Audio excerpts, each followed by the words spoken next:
Very good morning, ladies, gents and teddy bears. Day 3 of 3 to finish off the week.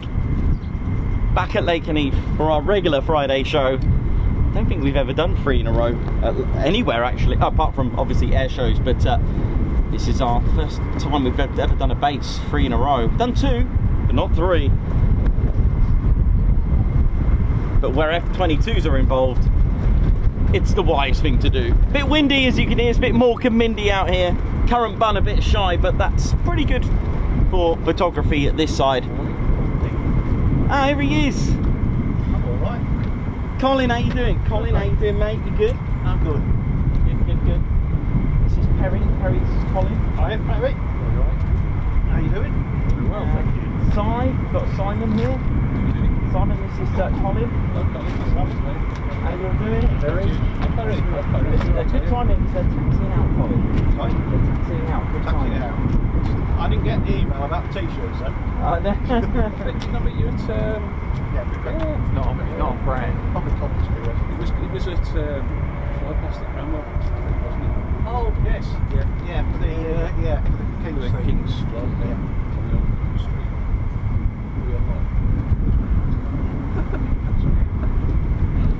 The F-22's left you. Yes. Money joke. Yeah. I was just watching the chat. Just throw that in there. Every other message yesterday. That's cool, mate.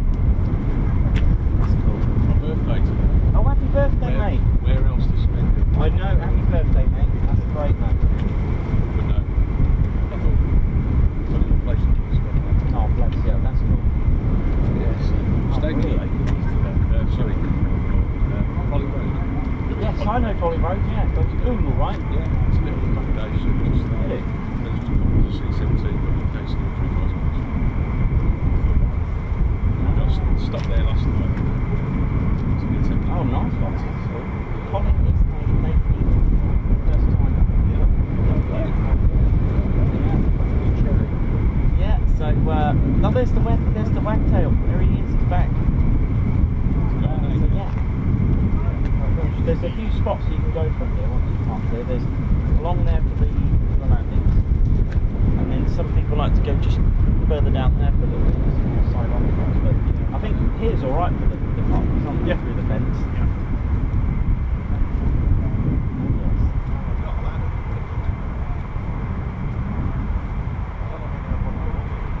No.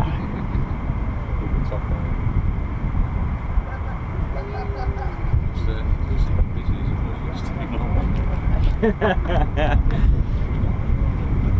tell you what, I was a little. Is it gonna?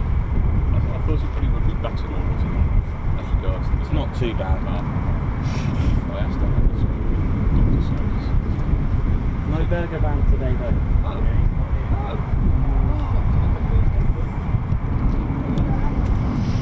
Welcome to the Ted Coningsby channel, ladies, gents and teddy bears. How we doing? Very good morning. It's Friday and it's Ted's Friday. Not sure about quick climbs today because of the cloud base, cloud height, but you never know. How we doing? Welcome back to day 3, our last of the week, and not sure when we're back at Lakenheath next because we've got we're a bit on tour for the next couple of weeks, so we'll see if we can fit Lakenheath in the next couple of weeks as we are rolling into next week for air shows. We've got Eastbourne coming up, we've got Bournemouth, and of course after that then we've got RAF we've got the airborne not air, is it airborne? Do they call it air show? Could be airborne, not sure. Is that Eastbourne? No, sorry. But then we're off to air for the air show, and then we're off to Lossiemouth, and then the Lake District on the way back. So it's going to be a busy one. So not sure when we're going to fit in Lakenheath, but we'll see. We got Monday and Tuesday next week regular shows, so we'll decide where we're going to go for that. Most likely Coningsby, back at Ted's home for that, and hopefully we will catch more action for you. How are we doing? So, as per usual, back at the 48 Fighter Wing for Friday, of course, as our regular Friday show. Big shout out to all the crews. Big salute to all of you at the 48th. Hope we're all good and well and buzzing for the weekend, because it's always nice to finish the weekend on a high. You're watching the Ted Coningsby channel. My name's Nikos. I'm your cameraman and commentator. This is our squadron leader, Ted Coningsby. The noise you can hear in the background, that spooling engine, that's your Pratt & Whitney F100 engines, and they are belonging to or mounted in the F-15E Strike Eagle. There are 2 squadrons that fly them, for those that don't know. The 492nd Fighter Squadron, big up the bowlers, guns up, Mad Hatters, oh yeah, ride to the next, also that fly the F-15E Strike Eagle are the Panthers, bleed red. Panthers, how you all doing? They're the 494 Fighter Squadron. There are also the Reapers, fear the Reapers. They're tuned in as well, I believe. They are tuned in. They fly the F-35A, and they're the 493rd Fighter Squadron. And of course, the 495th Fighter Squadron, the Valkyries as well, they too fly the F-35A. So, a nice mix. Hopefully we get a nice mix again like yesterday. It's going to take a long time. I'm going to be honest with you, it's going to take some beating yesterday for the amount of variety that we had yesterday. F-22s, F-15s, F-35s, C-17s, and an F-16. Why not? Anything else? Wow, that was it was quite nice to see different generations of aircraft, F-16, F-15, and that kind of thing. It was, and then of course the F-35, and then of course F-22 just before that. But really, really amazing to see the aircraft generations like that. It was amazing. You know, almost like this was the predecessor to that, and so on and so on. It was really, really cool. Now, ground crew are out, so big up the Fighter Generation Squadrons. I believe they could be the 492nd FGS, Fighter Generation Squadron. I used to say the 48th Maintenance Squadrons, but I believe they've now split them into separate, smaller Generation Squadrons so that they can concentrate more on their own squadron and make it more safer for flying operations. So this is all good. So very shortly we should start to see the F-15E Strike Eagles taxiing down the catwalk.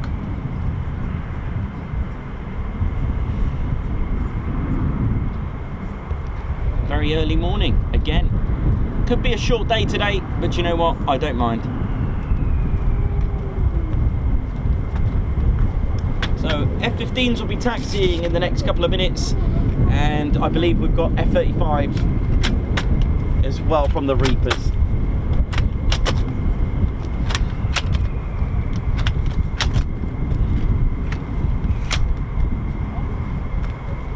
Can I put this so it's not in your way?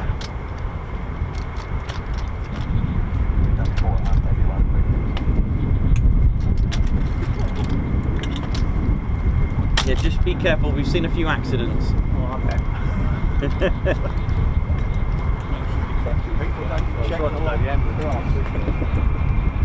Here we go, F-15s. Woo! Here we go. Down the catwalk. Always good. Are you alright, mate? I'm not your way. No, you're good, mate.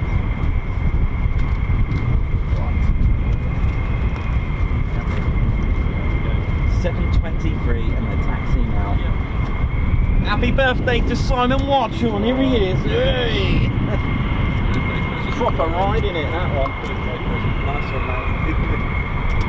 Watching yourself was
Is it 134? Oh yeah!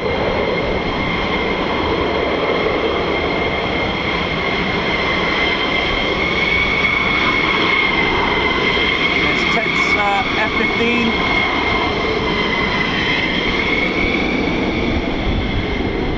Ted flew last February in tail 134 that we can see there.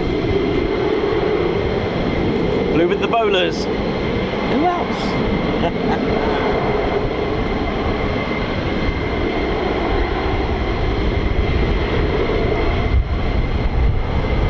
Craig Davis, thank you for joining us, man.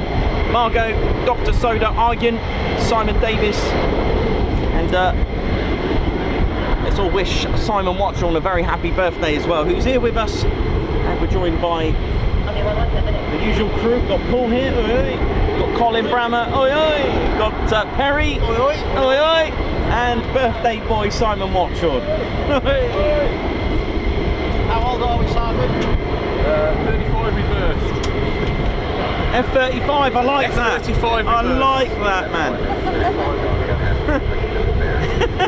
I better bring out an F-22 to make it. You did bring cake. I have. But not for everyone on the stream. Bought enough for us, but not for everyone on the stream.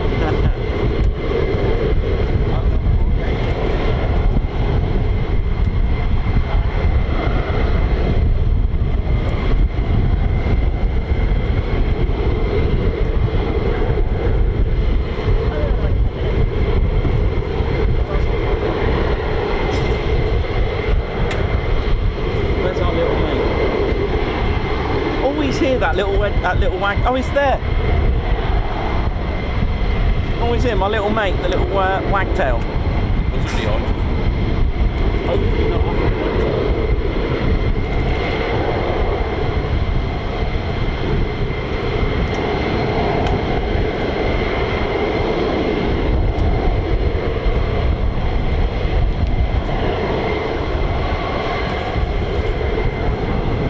Got a Top Ted t-shirt down here, look at this. Oi oi! Tracy.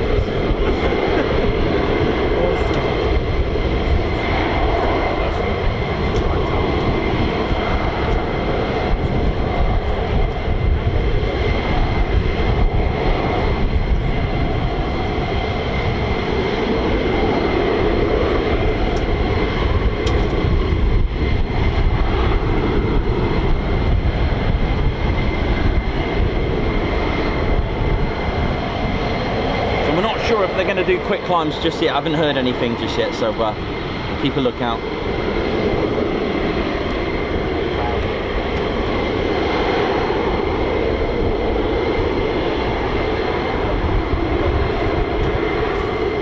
Perry, just on the curb on the road, just there. Can you see him? He's always here. I love that little bird. My little mate. You're going to have to name him.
How you doing, Chad? Hope you're well.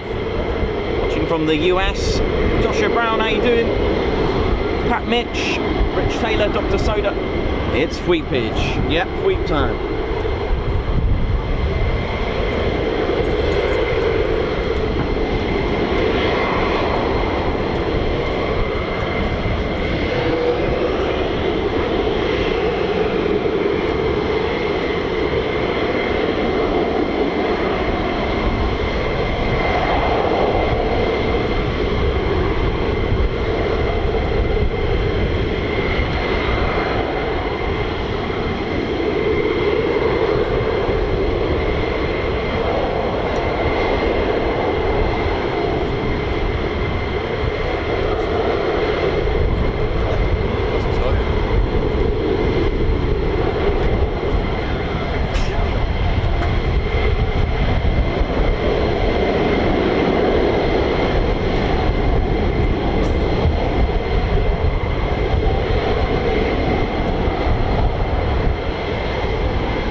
Hope we're good, ladies, gents, steady bears. You're watching the Ted Coningsby channel. We're live here at RAF Lakenheath, home of the 48th Fighter Wing and their flying component, the 48th Operations Group. And as we like to mention it very regularly, that the 48th Fighter Wing is the only wing with a name. It's Statue of Liberty Wing, and that's all because in 1952, when they were reactivated out at Chaumont in France, in the town of Chaumont-Samontier, it's near the workshop of Bartholdi, and Bartholdi in the 1800s who designed and made and built the Statue of Liberty. The mayor in 1954 carried out a special ceremony, and with the help from the workshop, they made a 3-meter version of the Statue of Liberty from the workshop of Bartholdi, because all the moulds were still there. They made a 3-meter version, and he carried out a ceremony in 1954 at Chaumont Air Base and named them the Statue de la Liberté, which is featured on the wing's badge, actually, of course in French, and that's why they're called the Liberty Wing, or Statue of Liberty Wing in full.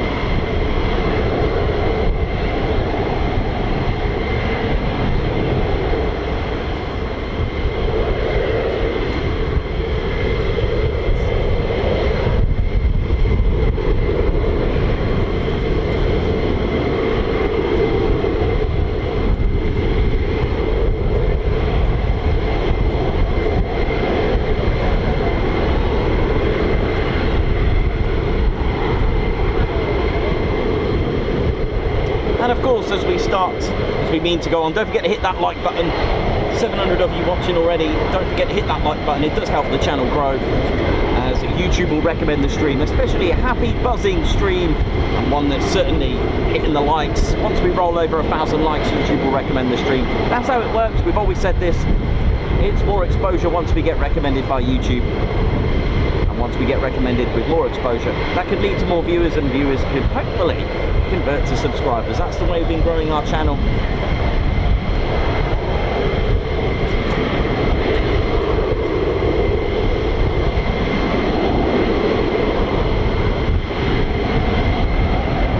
See ya!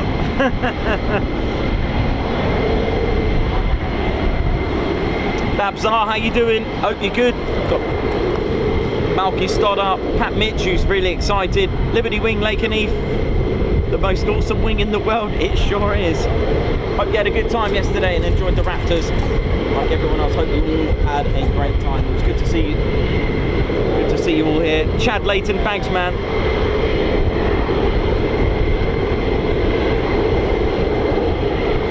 Cool, man. Thanks for that, Chad, for the info.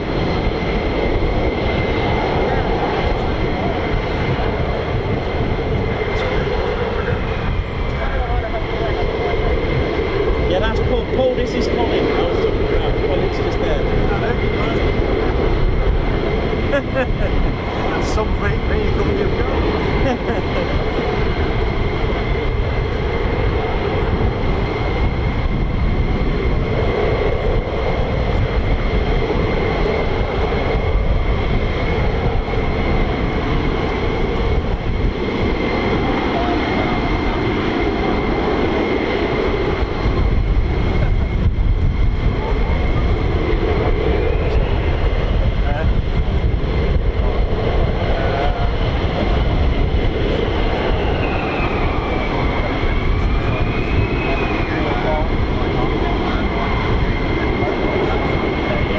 How you doing?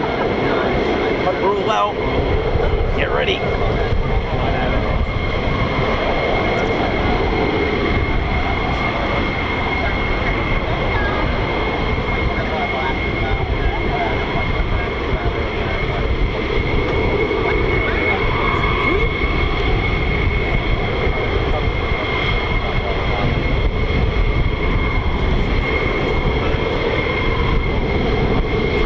Nice. It's going to be good.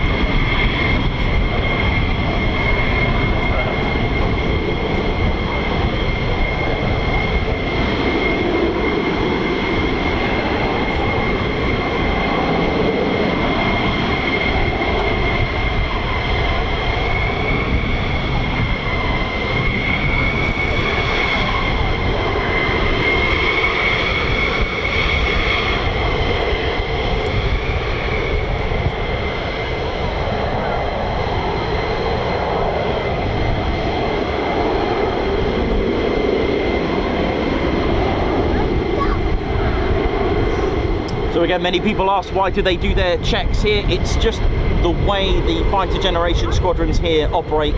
It's just a different style to operate. The way they see it, things could happen, you know, after taxiing, before the departure, so in between there. So they like to do their checks right before the very last critical point, where they're lining up and waiting, so they can do all their checks here. Like I said, it's an operational thing specific and unique to this squadron, or in fact the wing for the F-15s. The F-35s do it traditionally when they do that all at the hangars, but with the F-15s here, the two fighter generation squadrons of the 492nd and the 494, they like to do it all here. They're looking for anything that could have happened between startup and taxiing.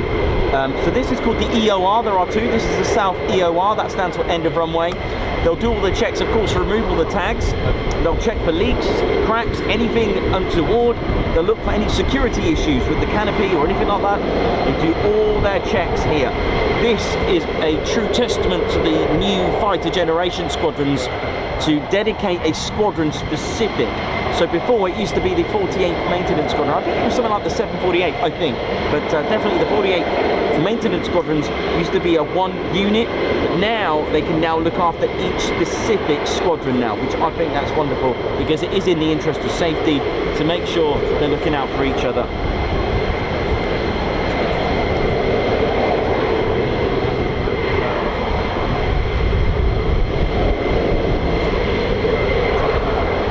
"50 years legacy of the Eagle, ladies, gents and teddy bears." That's something. Beautiful.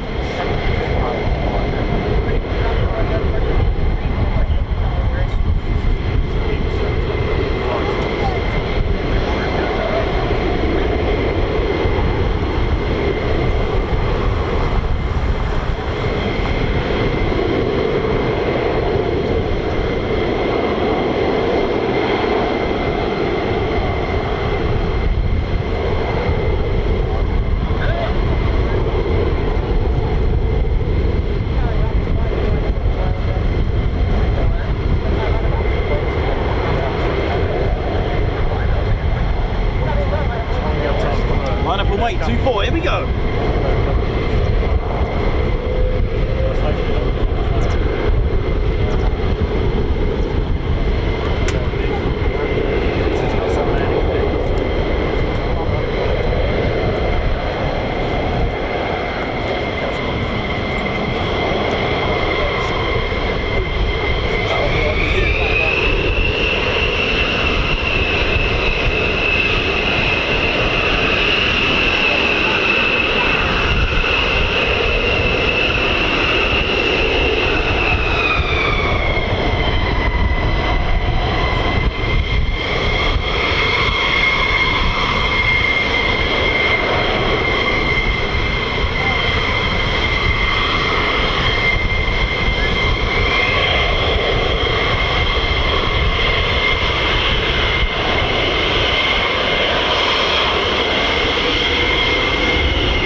How was that, Colin?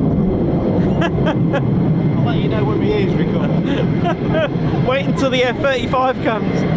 It's a lot quieter when I'm watching it.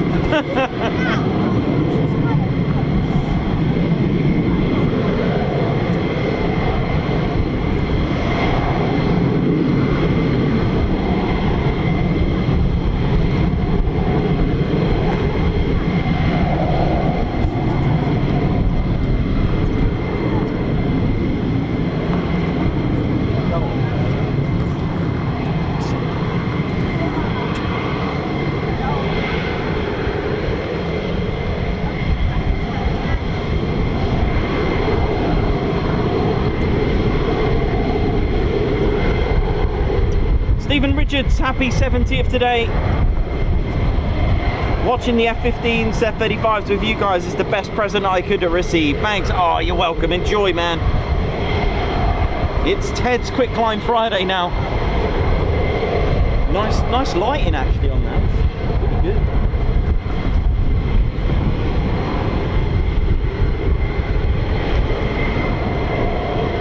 good. Shelby, thank you very much.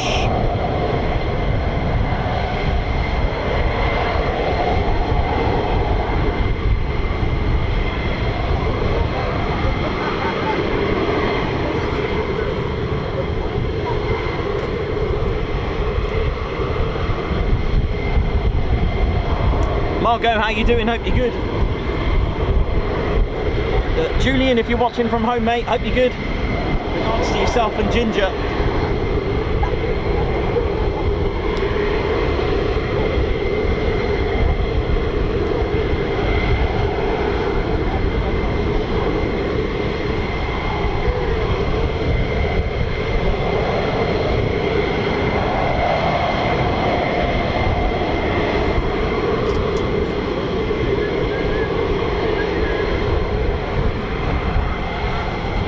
Johnny Jungle, how you doing? Word up. Hope you're good, man.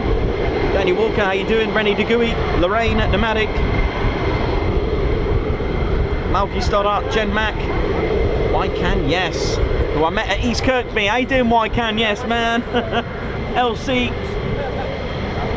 Dana Riley, how you doing? Matthew Watts, oi oi. Davey, who's probably needs a new roof now, or ceiling. Neil Christensen, how you doing?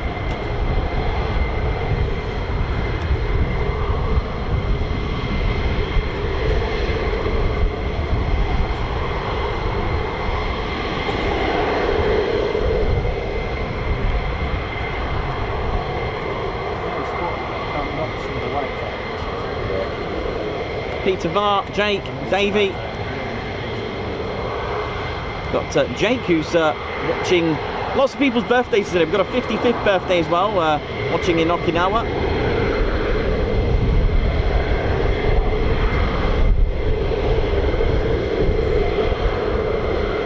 And if you're planning to come here on any day, yet alone on a Friday, please make sure that you have in your mindset it is all potluck. Turn up and just hope for the best for anything to happen.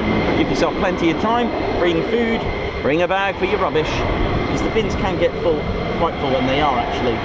So bring a bag and take your rubbish home if there's no room. We always make a habit and recommend as a channel to bring a bag, because sometimes even if the bins are empty, when you put a tissue in there, it just comes flying out. So make sure you bear that in mind. They are quite full actually, the bins. So I've stuck a black bag and tied it to make a bit of an overflow. Why not? And that goes with any military aviation base, or even if you go to Macloop, Lake District, Hull Beach, Donanook, anything like that, Lossy, anywhere, Bryce Norton. Mind you, I'll talk to you about Bryce Norton and Mildenhall actually, but they are all potluck. And again, Mildenhall and Bryce Norton are probably your only places to go if you're sort of restricted to weekends. I'm not saying it's going to be back to back or anything like that, but it's usually, because they're 24 hours, Mildenhall and Bryce Norton, so that's pretty much your only sort of best bet if you're restricted to that.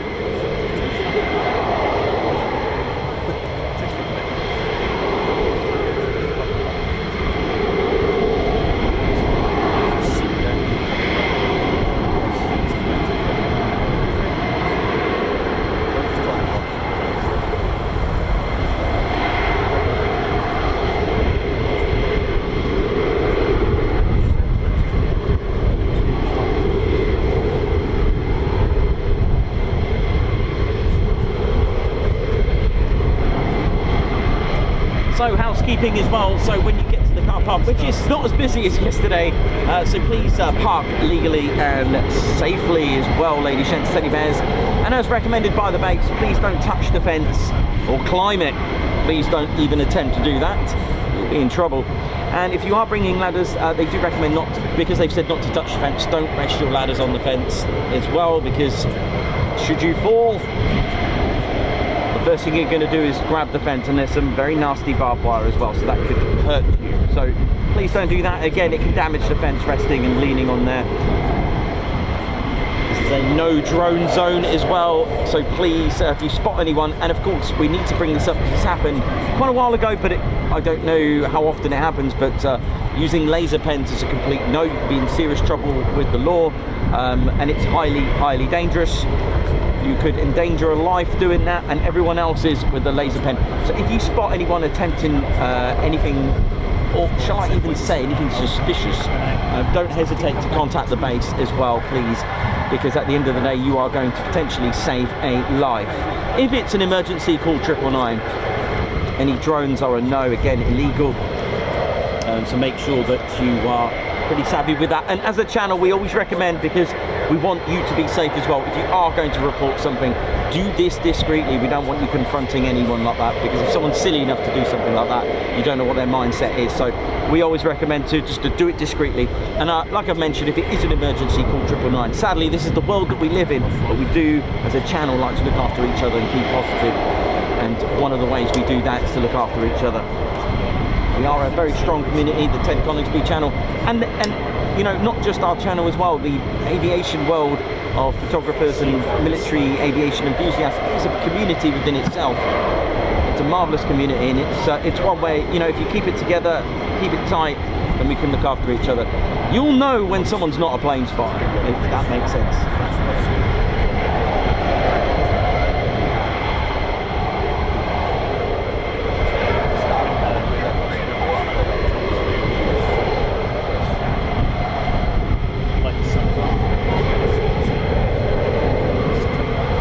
Thanks a lot, Alex, you reminded me of that.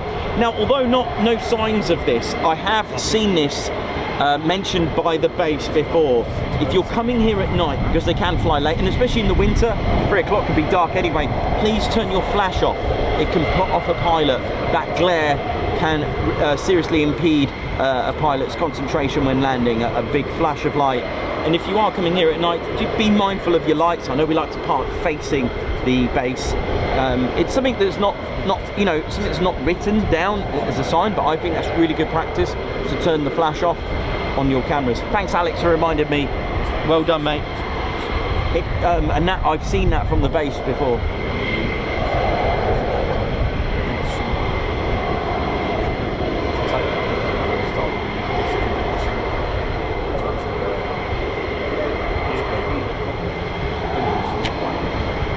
Paul M. Hennings, who's here as well. My birthday treat. Enjoy Ted's Quick Climb Friday. Ted and Nikos. Paul was birthday as well. We've got lots of birthday crew today. Happy birthday to you all, and I hope you're having a good time. And it's only 7:52 here in the UK. Eric watching from the States. How you doing, man?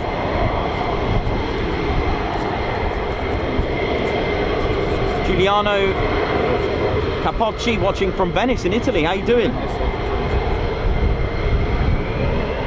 Jenny B, oi oi, Alex Spinks.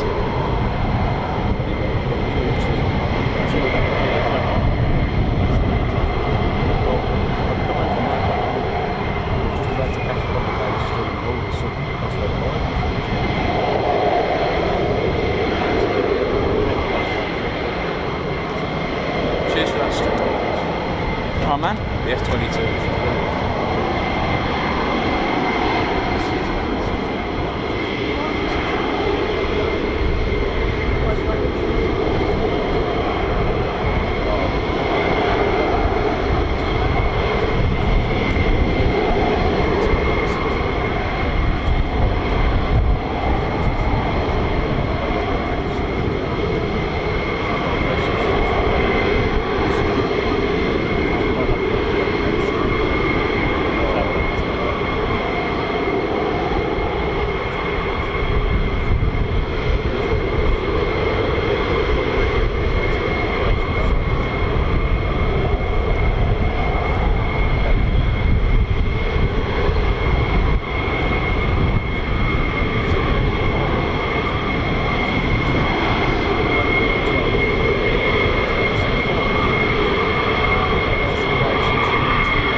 first ever sort of Eagle concept. We're talking over 50 years. It was the F-15A Eagle, and the flight was made on July 1972, and the first flight of the two-seater, the F-15B, which was formerly issued as the TF-15A trainer, was made in July 1973.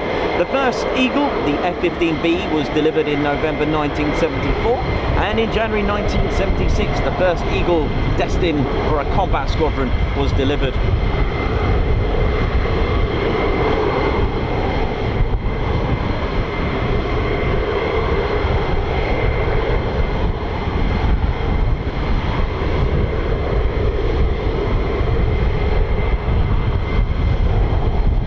In January 1976 that the first F-15 destined that went for its first combat squadron, which was delivered to the 1st Tactical Fighter Wing at Langley Air Force Base, Virginia. The single-seat F-15C and 2 F-15D models entered the Air Force inventory in 1979 and were first delivered to Kadena Air Base in Japan.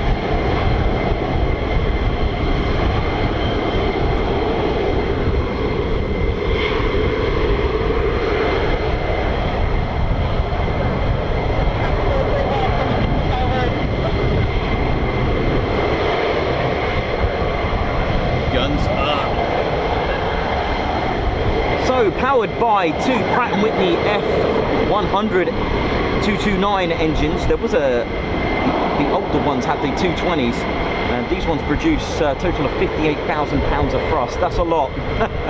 29,000 pounds of thrust each. That's good.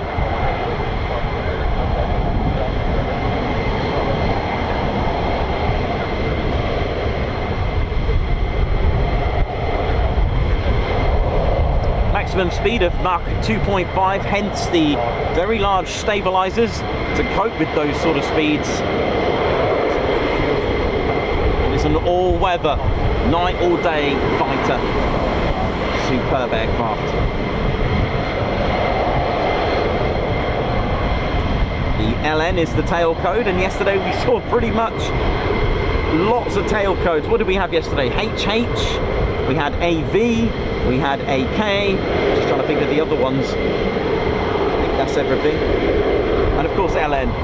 Lots of tail codes, and they identify which base the aircraft belongs to. Push 424, here we go. It's time to ride. Wheep. Hey!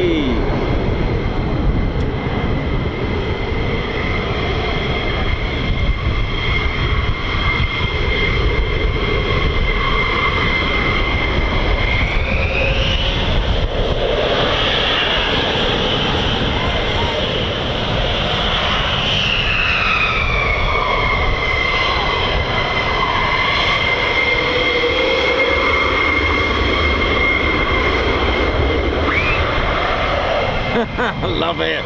Sweep. Start smashing out those sweep emojis. Go for it.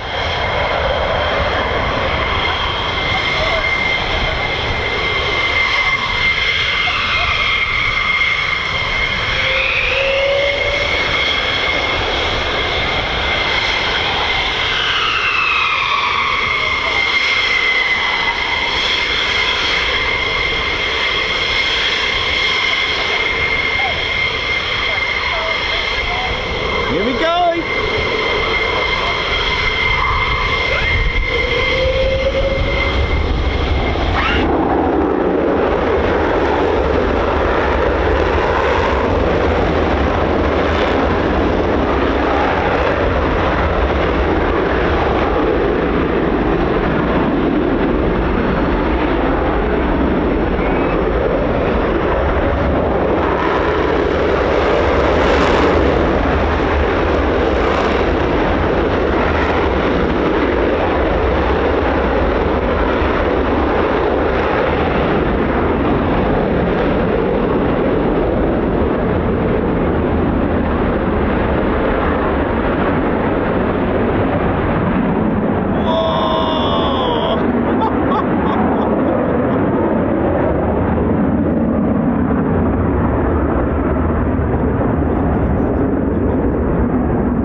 F-35 tinnitus, or the Lakenheath tinnitus.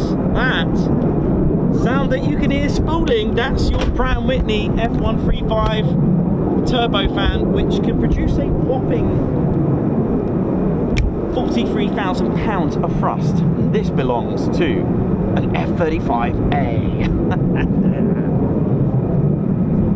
That's definitely not tinnitus, is it? It's not Lakenheath tinnitus. This is the real one. That's real. That's a real one.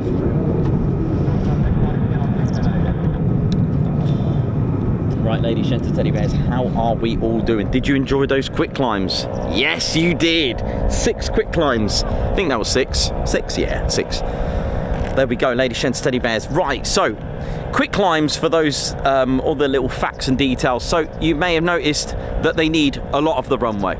It's a different style. It's a different way of climbing. It's a different way of departure. Now, a pilot can't just do a quick climb, and all I can think about every time I say that is a special meme that was made for me, a Lord of the Rings meme with my face stuck onto it. One simply can't just do a quick climb, or it's actually worded more beautiful than that. One simply cannot do a quick climb. It needs to be cleared. What's going on with that radio? One sec. So yeah, it needs to be requested, and you can see how awesome it is. The idea behind it is to get as much speed as possible, obviously within limits. And what the aircraft will do is maintain, once it starts rolling, it will get to, and then it will maintain altitude of about 60 to 120 feet, thereabouts, depending on the pilot. This all depends on the pilot. They'll reach speeds of about 350 miles per hour, clear the runway. So they've got 350 miles an hour before they can pull up. So they're and they'll climb to whichever they've been cleared to do. It is the same as an unrestricted climb. There is no difference. Quick climb, unrestricted, it's the same. G's pulled about 5 or 6.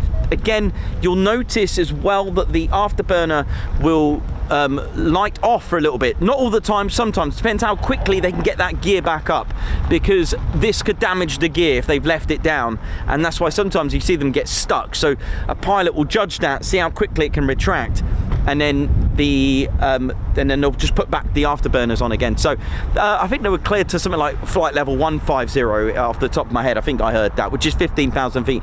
If you hear flight level, it's just to give you a rough idea, just add 2 zeros to it. So flight level 190, which is impressive, that's 19,000 feet. If you hear flight level 70, not for quick climbs, but you may hear it at flight level 70, that's about 7,000 feet. Just to give you a rough idea of what sort of altitude we're looking at. So there you go. But of course, when we go to Coningsby, they do it differently, and that's all to do with the power to weight ratio, the thrust to weight ratio. It's one of the most important things, because the Typhoon is lighter. The Typhoon has more thrust than it weighs, even with payload and fuel. So this is why after from brakes to 8 seconds, it can start accelerating. So that the Typhoon actually does all the harder work that way. It actually accelerates. It hasn't got a lot of speed behind it, about 130, 180 miles per hour, before it goes into a 60 degree, and then of course the pilots can get excited and start pulling it straight into a vertical. So it's done a lot differently. And that's all to do with the thrust to weight ratio. Now, a lot of people ask me, can an F-35A do it? Yes, it can. But it depends how much fuel is in there and how much payload. But the F-35A can do it. I did ask that question to a Grim Reaper pilot, because I did notice they were quite similar, the Typhoon and the F-35A weight and power, quite similar. You know, 40,000 pounds of thrust total on the Typhoon, and again the weight is significantly less. So and with the F-35A wasn't too far out, so I was wondering, could it do it? Yes, it can. Depends on how much fuel's in there, and of course anything else that goes with it. So amazing. I love these kind of things. And can a Typhoon do a quick climb? Yes, but we won't see it for a long time, because it probably reached the moon by the time we looked up. But it can do it. Right. Speeds and details, by the way, are dependent on the pilot as well. So next up, the F-35A. Stealth, 5th generation. So it's interesting to see the F-22 yesterday, because this aircraft, as well as the F-22, started to get designed around in the 80s. And with the F-35, it kind of like was the decision, but not sort of progressing the F-22. It was everything down to cost at the end of the day, but they decided to make a latest and greatest, and that was the F-35A. And I can hear more F-15 Strike Eagle startups as well. That's your howl. So it was quite interesting to see the F-22, and then what led on from the F-22 was the F-35 that we are going to see today. So very interesting details that. So they chose not to progress the F-22 and just start on there and create their new project, the F-35. And it is a phenomenal aircraft as well.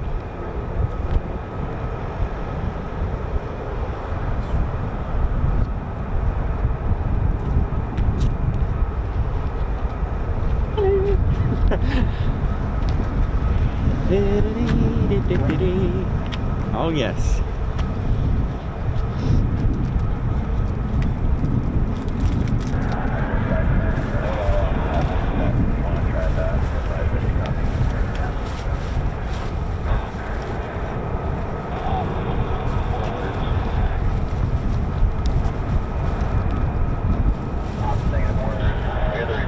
On the Reapers, so the 493rd. Grim Reapers coming out very shortly with their F-35As.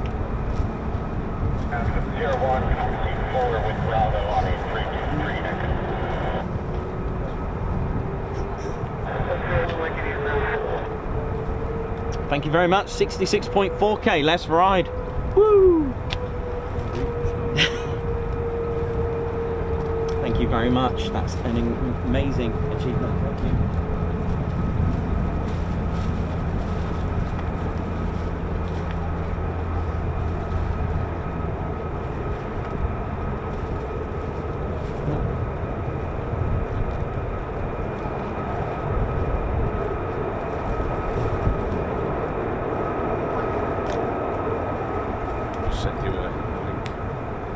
I've just seen something now. I'm going to have a look now. I don't know if you've seen it already, but I saw it yesterday.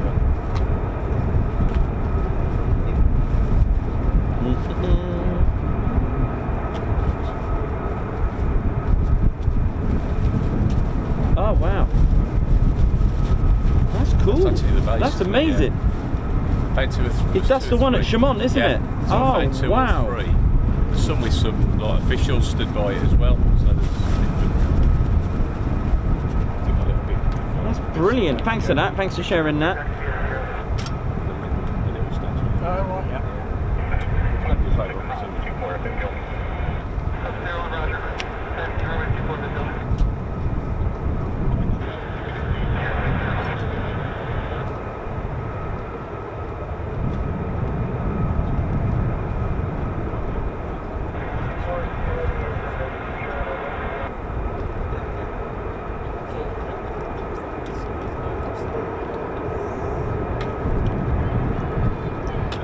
So January the 15th, 1941, when the 48th were activated as the 48th Bombardment Group, or the Bombardment Wing. They had 4 original squadrons, which may not be familiar to you, but they started out as the 55th Bombardment Squadron, 56th and the 57th Bombardment Squadrons, and in a 4th one, the 9th Reconnaissance Squadron. 2 years later, those were redesignated as the numbers that we know today. The 55th turned into the 492nd Bombardment Squadron. 493rd, the Grim Reapers, went from the 56th to the 493rd Fighter Bomb Squadron as well. Sorry, Fighter Bomb Squadrons in 43. Get it right, Nicholas. And the quick one, the Panthers, the 494th, they were the 57th. And of course the 9th Reconnaissance Squadron, which I found out, they turned into the 495th. Not sure what their nickname was then. I need to check that, because they weren't always the Valkyries, because in 1977 to 91 they were called the Thunderbarks. So I need to find that out. Panthers definitely, because I saw their original badge from 1943 and 55, sorry, when they were all the way in 41, they had a bomb with a panther on it, so I would guess that they were probably called the Panthers. The Grim Reapers played a massive legacy into the Normandy campaign as well, using the Jug. That's the P-47 Thunderbolt as well, assisting the 9th Fighter with their assisting the troops on the ground and tanks on the ground, combining a new strategy that saved a lot of tanks of the US Army. And all that to come one day when I maybe I'll go out in Normandy and do a lost airfields or something. That would be quite cool, wouldn't it? Imagine that.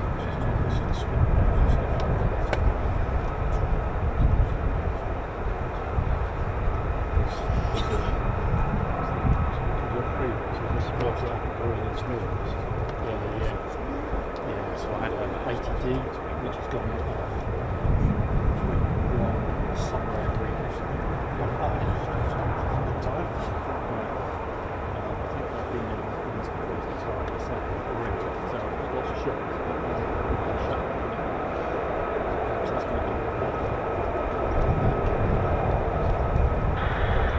just gone with this.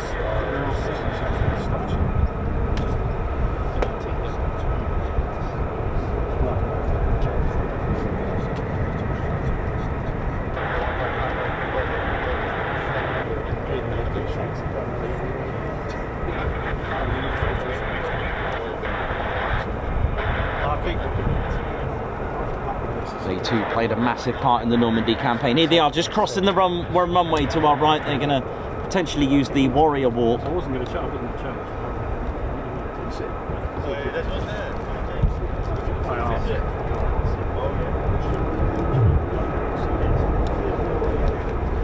Amazing, isn't it?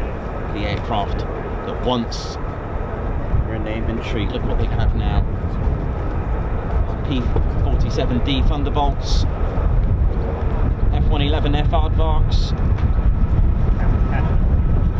F-15 C and D Eagles, and now this, the Grim Reapers, ladies and teddy bears. Here they are. Here the Reapers, who I believe are tuned into the show. Oi oi! They are.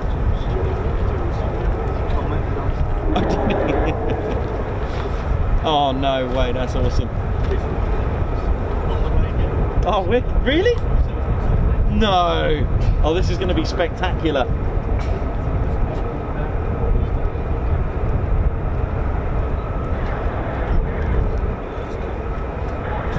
They have superb legacy over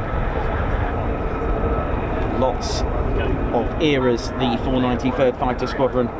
One that I'm learning about is when they converted in January 1944 to an operational fighter squadron, and they were deployed to the European theatre.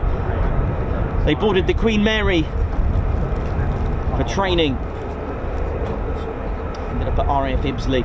They did lots of training. They were doing dive bombing, ground attacks, reconnaissance, mine laying. They were doing all sorts, ladies and teddy bears, until they were assigned to the 9th Fighter Command in England, 1944. And almost immediately after their arrival, the squadron began a rigorous training program. Dive bombing in the night, low-level navigation, smoke lane reconnaissance, patrol, convoy sorties. Over the next 2 months, during their time, the number of sorties steadily increased, and their first combat mission on 20th of April 1944 was a fighter sweep over the French coast. They assisted the Normandy invasion by dropping bombs on bridges, gun positions, attacking vehicles, attacking railway lines and trains, using the split S on main roads to take out vehicles. It was an amazing manoeuvre, and what I found out about the P-47, they had drop tanks. You wouldn't associate that, but they did. They moved to France in mid-June 1944. They supported the attacks there, and they worked together with the troops on the ground before the tanks would go out and then come under attack. But the P-47s were almost like a lookout, saving lives on the ground. The 48th were awarded a distinguished unit citation for their 2,000 sorties over the Normandy campaign.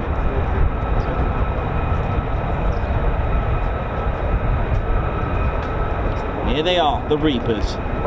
Great name. Great nickname. More of them, millions of them.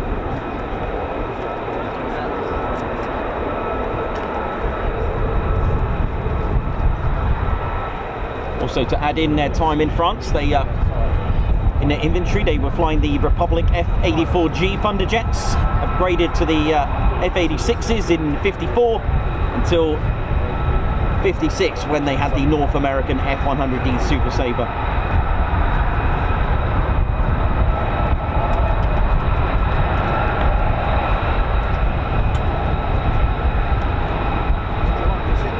Legacy lives on.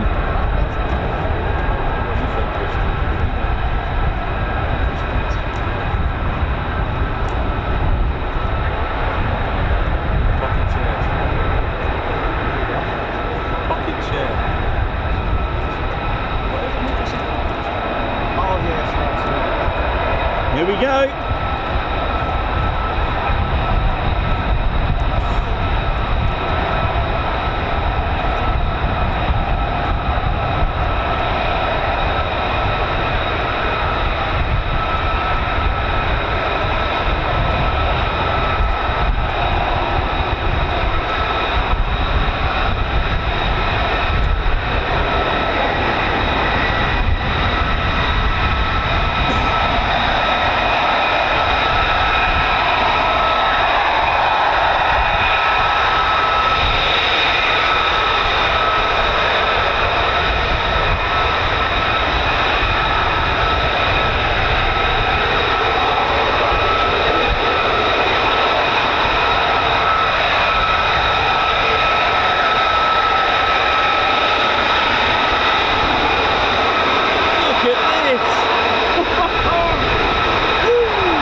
Coating that you can see, there are two shades. You can see the sort of burnt orange and cool blue. They are electro absorbing, sensor absorbing tints that they've got on their special coating, along with the special paintwork that's on there to absorb radar. They've got the angled tail stabilizers, again, to bounce off and disturb unwanted radars.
Millions of them.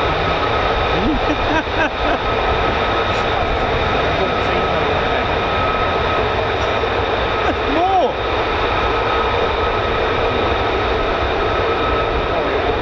Yeah, the Warrior Wolf. Here we go.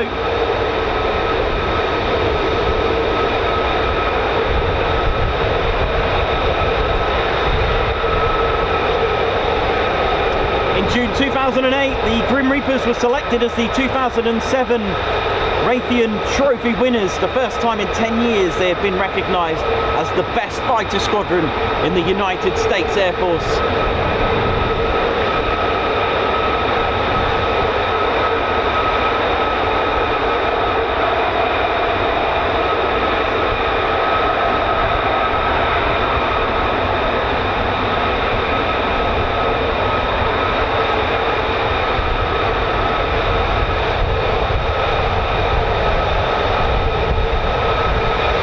Missions include El Dorado Canyon in '86. He took part in the longest, along with the 48th Squadrons, took part in the longest fighter combat mission in history, a 13-hour, 3,500-mile journey for this mission. Desert Storm, Operation Odyssey as well in 2011. Operations Enduring Freedom as well. In 2002, the 493rd Fighter Squadron, inactivated after its fleet of F-15C and Ds returned to the US in preparation to re-equip and reactivate with this, the F-35A.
Meanwhile, on the catwalk, is that F-15?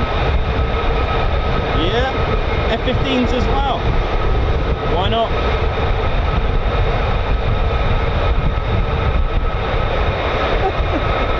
Why not?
The warrior walk, ladies, gents and teddy bears.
Matthew's not absolutely accurate there. Yep, I agree with how many have gone out. Millions of them.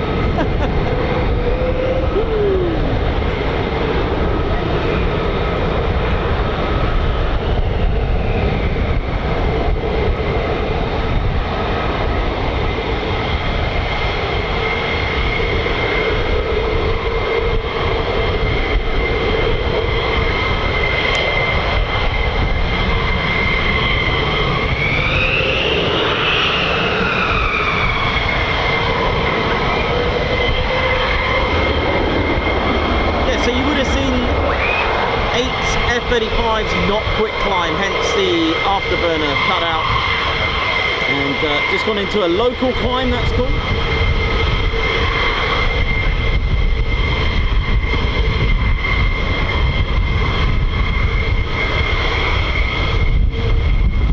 Oh, it's certainly a bit windy up here.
watching the Ted Coningsby channel. We're live here at RAF Lakenheath. How we doing?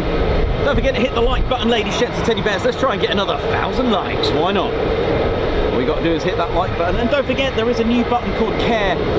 It's spelled, hello, S-H-A-R-E. Share it. It's going out on its own.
Time to ride. Let's ride.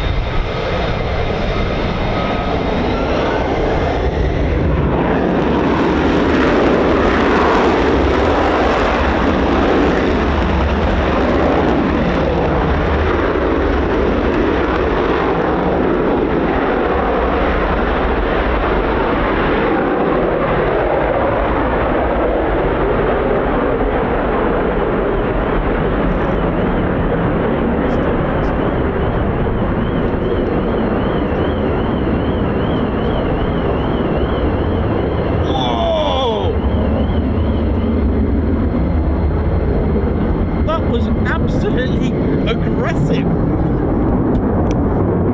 was a little bit aggressive, man. You see that? Didn't turn the afterburners on. Didn't even make it out of the runway. Just like, see ya. That was just see ya.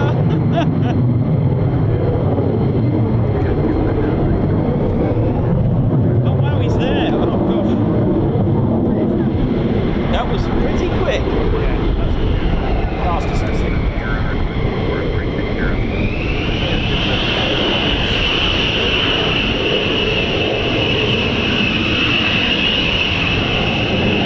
It's sucker week.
come back from that, you know, the one that did that quick climb on that F-35 and just go, you know how it is, get out and just like get off at a T and go.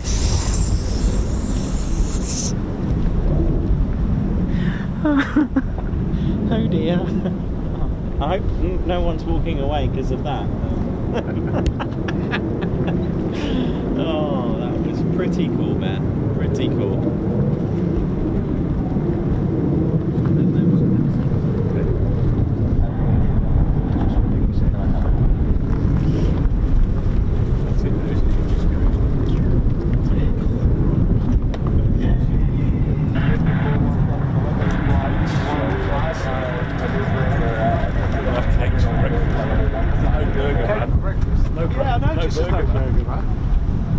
He didn't come today. There's no good telling me now, mate. I know, we're a bit upset about that.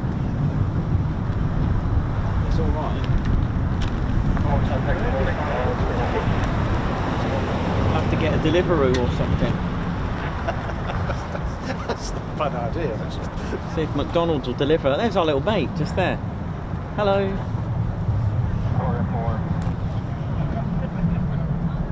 1,000 likes, thank you so much everyone.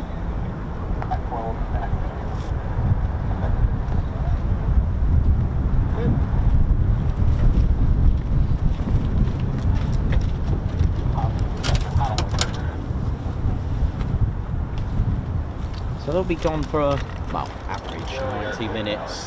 Colin, what did you think of that? Alright. Yeah. Worth coming for. Good.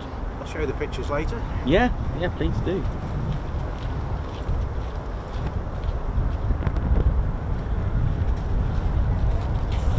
And I think they've gone, mate. They're still looking for that F-35. All right, thank you. Are you sure? Yeah, I'm fine, thank you. I'll risk it for people. Are these Colin the Caterpillars? Well, Colin the Caterpillar. Sainsbury's version. Oh, Nick, no, I'll drop those in the van. Oh yeah, I'll have one in a sec. Thank you. Because take some back for Claire and Kim. Oh, bless your heart. Thank you very much. Thank you. Thanks, man. Oh, no. Chad Layton, thank you very much. I missed the Heath. Sure. 96 through to 02. Guards March, thank you very much, man. Nice one, Chad. Guards March. First or whatever. Well, I did it the other way. Probably wise, isn't it? Sounds like there's more startups. Simon Davis, congratulations, member for 12 months. Morning all, and morning to you. Thank you for your 12-month service. Guards March. Cake? Birthday cake. Colin the Caterpillar. Margot, thank you very much. Happy birthday, Simon Watchorn from Margot Baxter, Guards March. Yeah, happy birthday. Who's going around with Colin the Caterpillar? Chad Layton, remember kids, turn and burn, in frost we trust. Chad Layton. Thank you very much, Guards March. Margot Baxter, gifted a Ted Coningsby membership. High five, Guards March. Craig Davis, thank you very much for your super. Thank you very much, Guards March. Loving the 41 Squadron badge. Babsar, high five, thank you very much. Gifting a Ted Coningsby membership, Guards March. Malky Stoddart celebrating 20 months with the Ted Coningsby channel. TCS Posh Officer as well. Oi oi, time to celebrate. Drinks at 7 and bandits at 8 o'clock.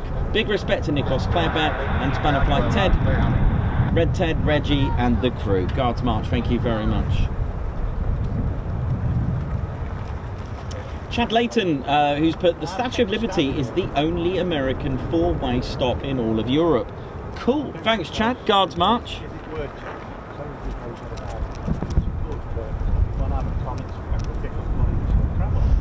Margot for Ted Salmon Bagels and Lakey Shampoo and Set. Thank you very much, Guards March. Craig Locker, high five. Thank you for gifting the Ted Coningsby membership, Guards. Sorry, thank you for joining the Ted Coningsby Squadron. Thank you very much, Guards March. Paul M. Hennings, who's here somewhere wearing his Sweep t-shirt and celebrating his birthday, who's put my birthday treat. Enjoy Ted Coningsby, Ted's Quick Climb Friday. Ted and Nikos, it is indeed Ted's Quick Climb Friday. Thanks a lot, Paul, Guards March. Jake, welcome to the TCS Posh Officers Club. Thanks for joining. High five, Guards March.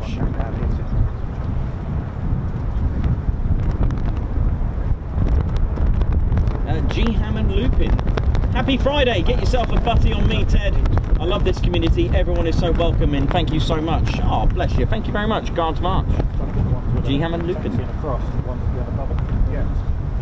Margot, thank you very much for the super, Guards March. John Samuels gifting a 5 Ted Coningsby memberships, Guards March. Thank you very much, high five for that. Shelby, loving the on-screen stats, Ted. Thank you very much. Glad you enjoyed that. Guards March. And Gucci Man, thank you very much. High five, Guards March. Ted, what you got, mate? You got, what's that? You've got a pocket chair. What? Ted size? You have? Where is it, mate? It's in the van. All right, we'll go and get it. Right, we'll be right back because Ted's managed to get himself a pocket chair, courtesy of TCS fans. We're finding it. I'm going to get the pocket chair. I will have to hold the set. Copy. Early return for the 2 of you. Number 2 has DSD. Actually, will sit him beautifully, that chair. Yes, Good morning. Good morning. You guys look like the experts. Oh, don't know. Oh, that's it. We all point to Nikon. Oh, no. Should we be expecting any of them to come back? Yeah. Probably about an hour. Right, Ted, what you got there, mate? An hour from where? When they took off, so they've only just gone out. So. No.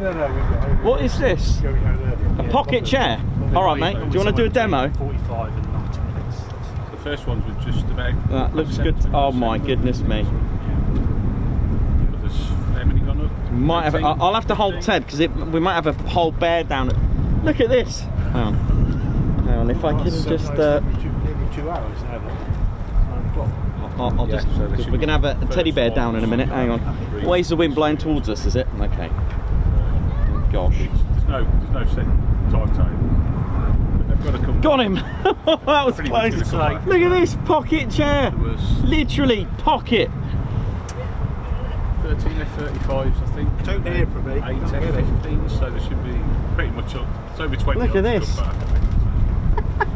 Matter of waiting, but there should be 2. Literally the pocket chair. That's awesome. Like to finish early on a Friday as well. So. When you reckon No, it's just training. you'll have to take about 4 steps backwards. We can't get it. You don't Can't go anywhere. So. I'll bring it down in a sec. District Scotland, Yeah. North Sea. How we doing, ladies and teddy bears? So they'll be back shortly. How we doing? So yesterday I pinned. I managed to get a positioning for my beautiful map that I've got. I'll post it soon. I've actually managed to get a very old map of the old United States Army Air Forces during the Second World War, and it is a phenomenal map that covers the sort of like mid to south of Britain. It's a phenomenal map, and I had it framed from Paul Mills. Thank you very much for doing that. And I'm totally loving it. Now, you got to remember when I tell you the story and the history of the base, where I'll tell you that, you know, the men set sail. Sounds good. Men set sail from the US to come to the European theatre. Of course, many came here. Many bases were open. We've only got to think of Thorpe Abbots, especially the reminder of the Square D, the only Second World War tail marking in use today, and that is the Square D on the aircraft of the 100th Air Refuelling Wing today, which stands in tribute and memory of the bloody 100th, the 100th Bomb Group, who are not too far away from here actually. Anyone guess how far that would be from here? But what, 20 minutes? Half hour?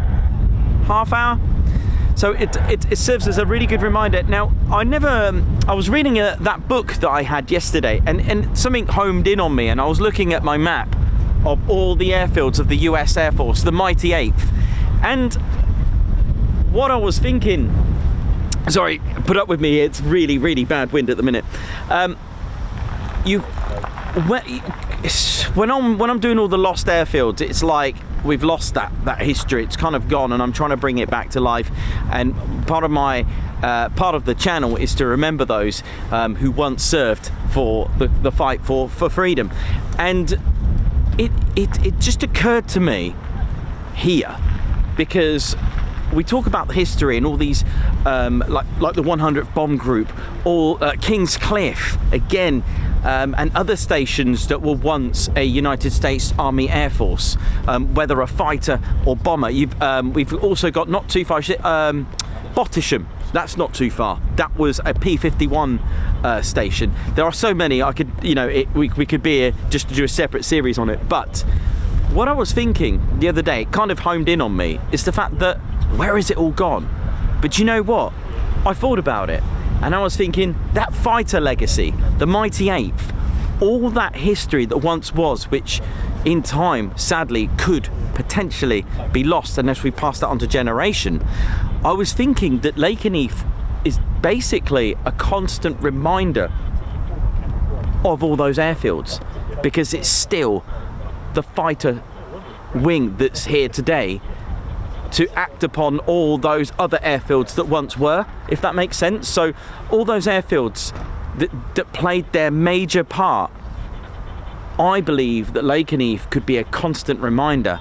And with Mildenhall being parallel, to have that square D, I think is a beautiful thing to have, again, as a constant reminder. I think it goes hand in hand with remembering them. So I am sort of looking at it as though Lakenheath, although active today, plays a major part in how important it is to remember the legacy that once was.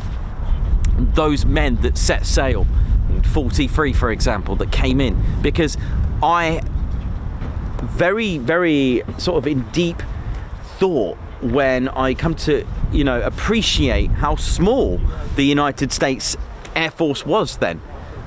It was very, it was a small unit in comparison, and the aircraft that they had was very little. But then look at it now.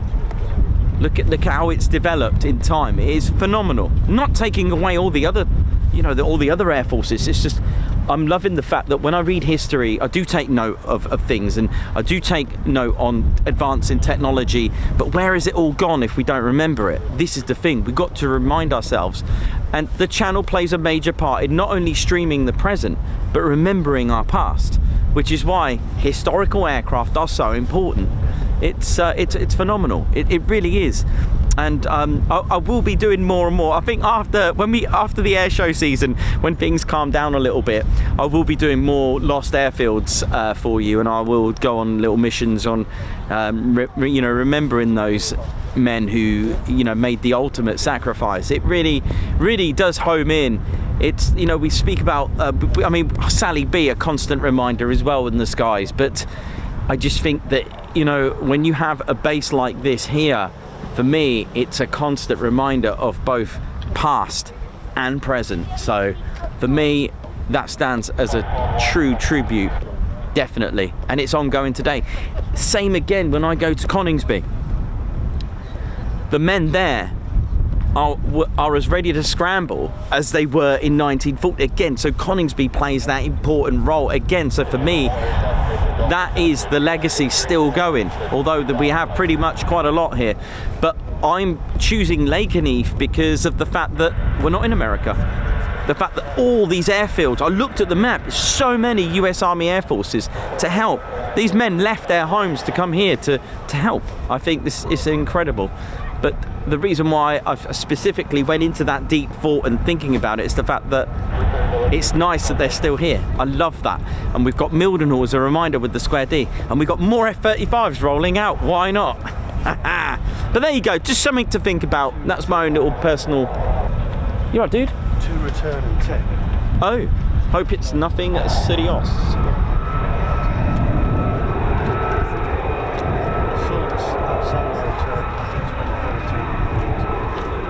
Anyway, I hope that made sense. Look at that view then.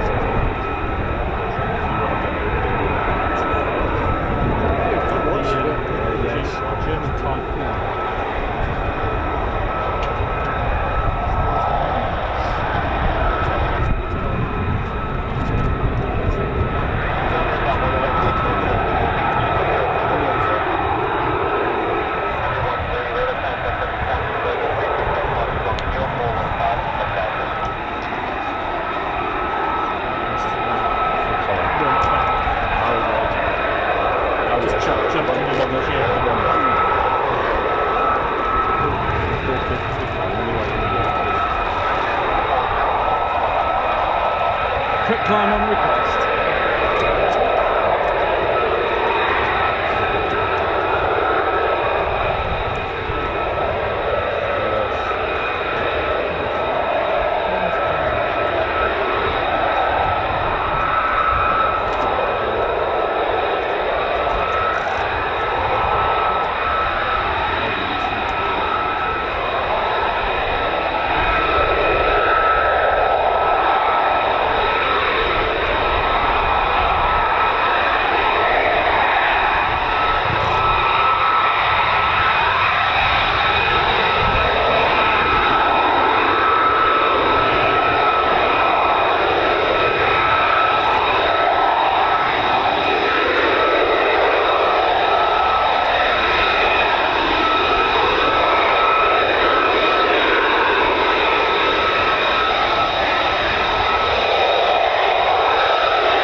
Getting a full demo here. Yeah.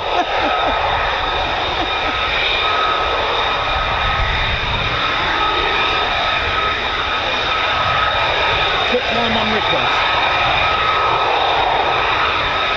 Going alright. Okay. No worries.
Go for a ride.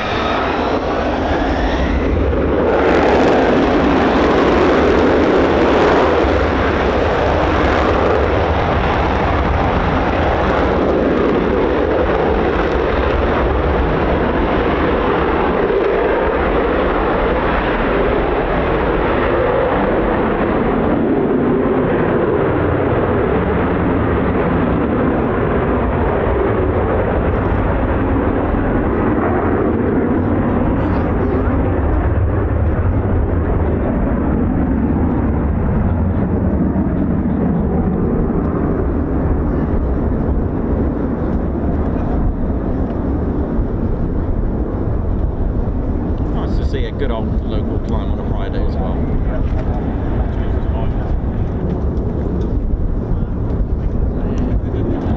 Because don't forget, quick climbs can be denied as well.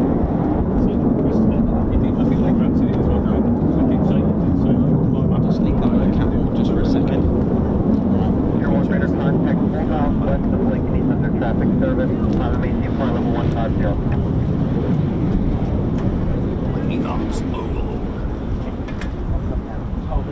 Yeah, they're coming back. He's got to get Ryan. No worries.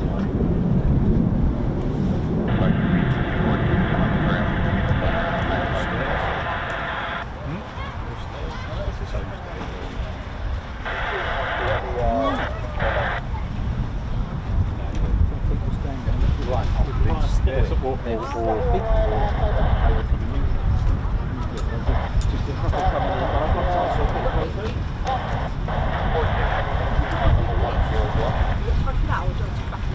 Oh, what, the merch? Yeah. Yeah. That's fine.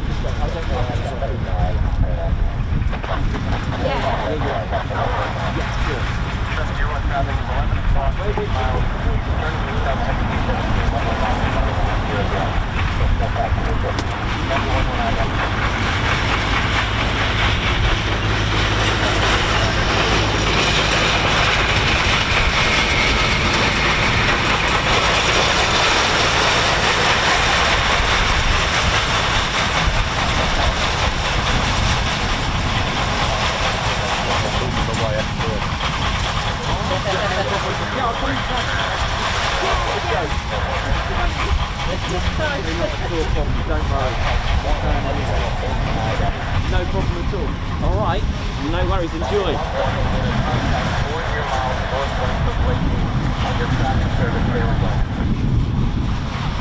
Got a couple of F-35s, I think, written. That's right.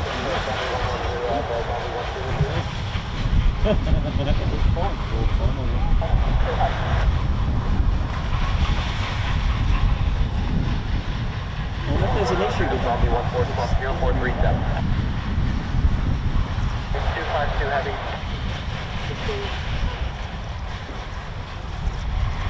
242 heavy, flight 350.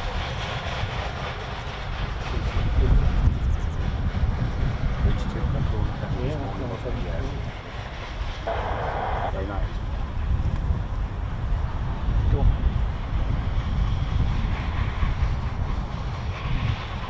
Someone's just asked about the wheat noise. Now, it gives me great pleasure to go and get my diagram I drew yesterday live on the show. What we'll do, we'll probably get ground crew Drew to probably do that. There they are, flight of 2 just behind. Can see them now. Coming in. I guess one of them's the supervising aircraft.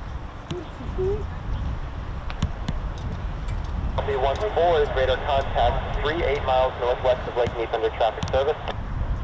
Yeah, I'll get you. Resolve B-11 flight traffic southeast of your position, 7 miles northbound is the heavy C-17 level at flight level 100. Bridge 242 heavy traffic 11 o'clock, 7 miles southwestbound 2 F-15s level at flight level 080.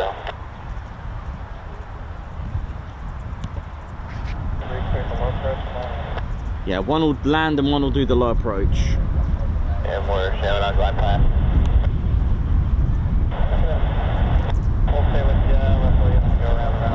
It's F-15s. You got me requested to pick up a lead on the left. Let's have a look.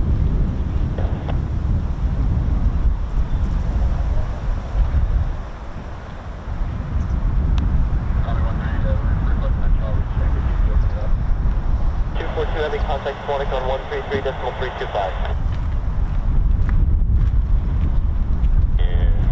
5 millimeters if you're down, full stop.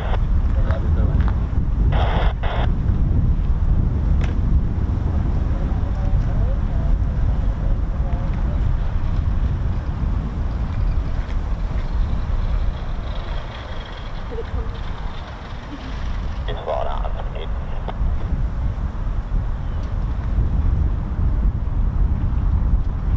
Flight change metric with channel 35.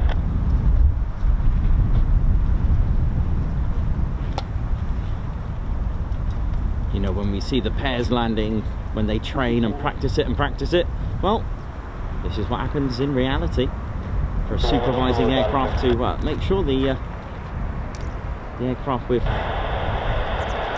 an issue can be brought back safely.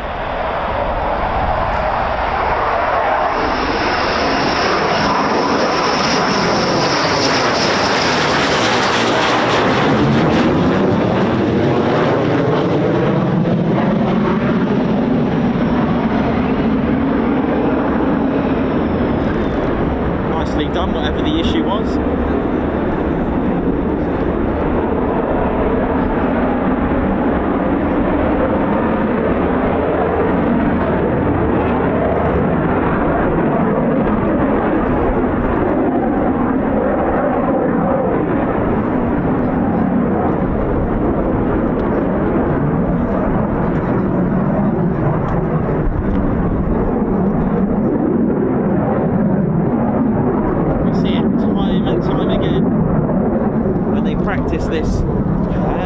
when the time comes for a real world, there we go.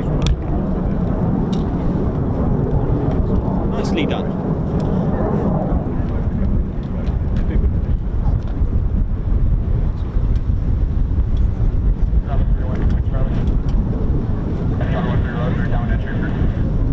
Point Charlie, here we go. Downwind entry approved.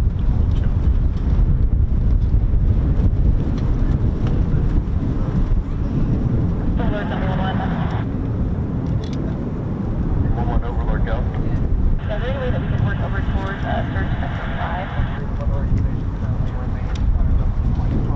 I'll be 1-1 affirmative. If you'd like, you can transit to search sector 5, maintain flow level 80, sir.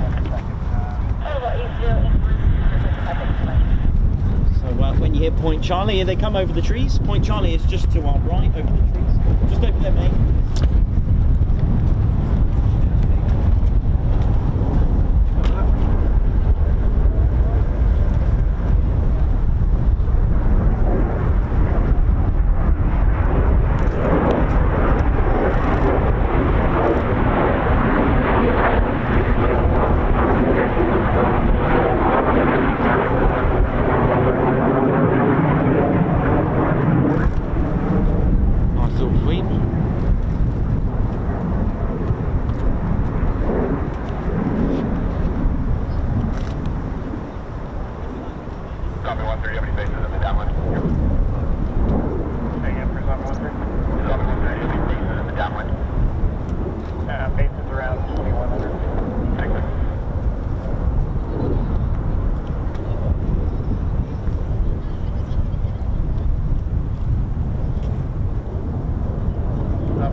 What was that? Yeah, what was that?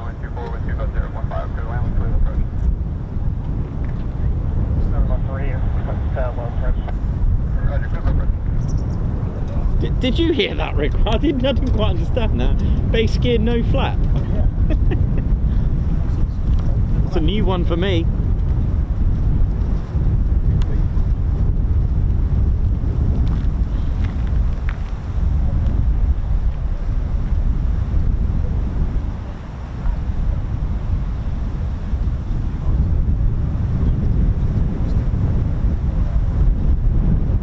Here we go, low approach.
Monday it'll be the new runway numbers 05 and 23.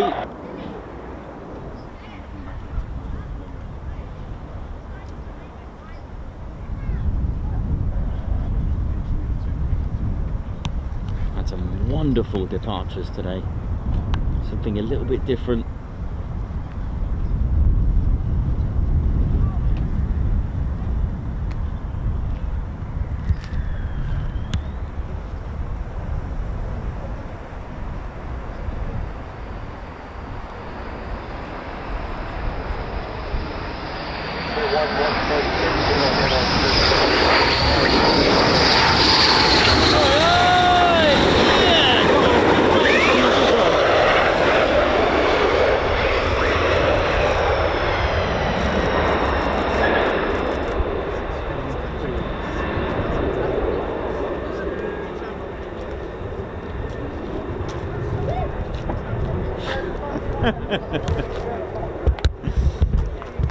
That was awesome from the Wizzo. Did you get anyone who got a photo of the Wizzo waving, doing that? I don't know. I don't think so. That was You cool. filmed it? That's the main thing. That was really good. Go back in the stream. They're a bit tight for me there with it being, because it's prime, so I can't zoom. They're a bit tight for me there until I get over yonder.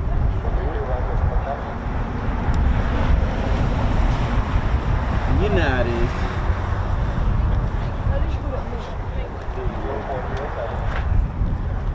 I get my famous diagram of how the fleet works, which I drew live on the show yesterday.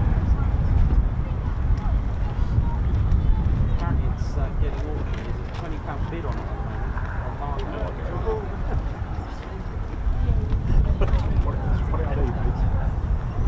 I'll bring it to the auction.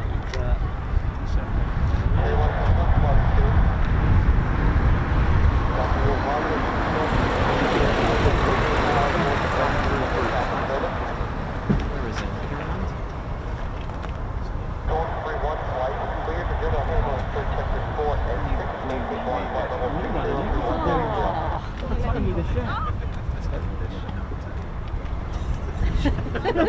Brilliant. Brilliant. I don't know, it's randomly in there.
So we got, so yesterday, many of you, we've got lots of new viewers as well, which is great. And like I said on the channel and our community, many times, don't be afraid to ask anything on our channel regarding aviation and planes and aircraft, because that is how you learn, by asking.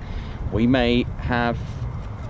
all started out with not knowing a subject. I, for one, took a subject I knew nothing about, and now I reasonably know a little bit about the runway and aircraft, but at the end of the day, not everyone does. So, which is why I have that attitude and ethos to our channel, to welcome questions that are repeated by many different viewers, because we will get new viewers. It's the only way to have a warm, welcoming community. It's the way I've always done it, is to be respectful, because not everyone knows everything. And I'll tell you what though, someone that does know pretty much everything is Ground Crew Drew, ladies, gents and teddy bears. Hey, how's it going? How you doing? All right. Where's this current bun going? Why is it disappearing? A little bit more Mindy today. Hi, how you doing? My name's Ground Crew Drew. That's right, Ground Crew. Not a lot of people know about us. That's right, these pilots, well, they demand the aircraft, but they bring it back, and it's absolutely, well, never mind. Can't use those. It'll be a bit of a slits in the dress sometimes. But anyway, listen, I'm here to fix it. That's right, these pilots, they bend it, we mend it. They break it, we fix it. We're Ground Crew, that's right. That's why I got Hero written on me, bird's nest. Now then.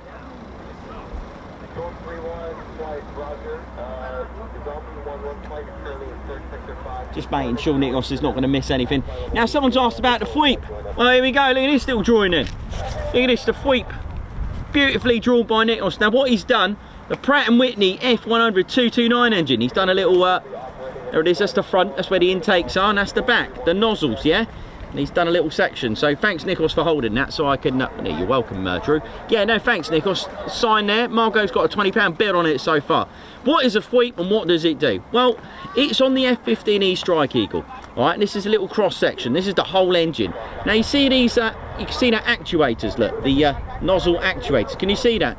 They're drawn in by these like sort of dark black pipes here. Now there's about 6 on the Pratt & Whitney F100-229 engines, and they control these, look.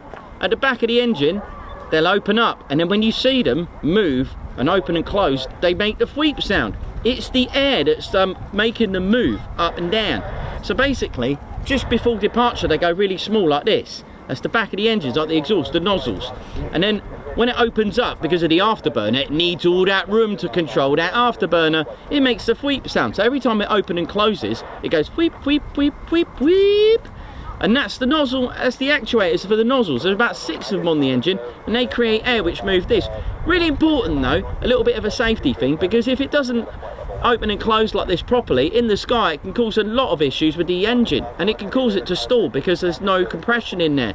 It can't actually create the pressure, which is why just before takeoff they get all small, creates all that pressure and then open up and fires it out. So basically, in a nutshell, these actuators, about 6 of them, they control the back of the nozzles, making them open and close, which creates a FWEEP sound. Now I know what you're thinking, why is it they move and it makes a noise a couple of seconds later? Well, that's the distance it travels. We're looking at about 1/4 mile from here to that runway, which is why there's a little time delay. My name's Ground Crew Drew, thank you very much, I'll take that. See you, Governor.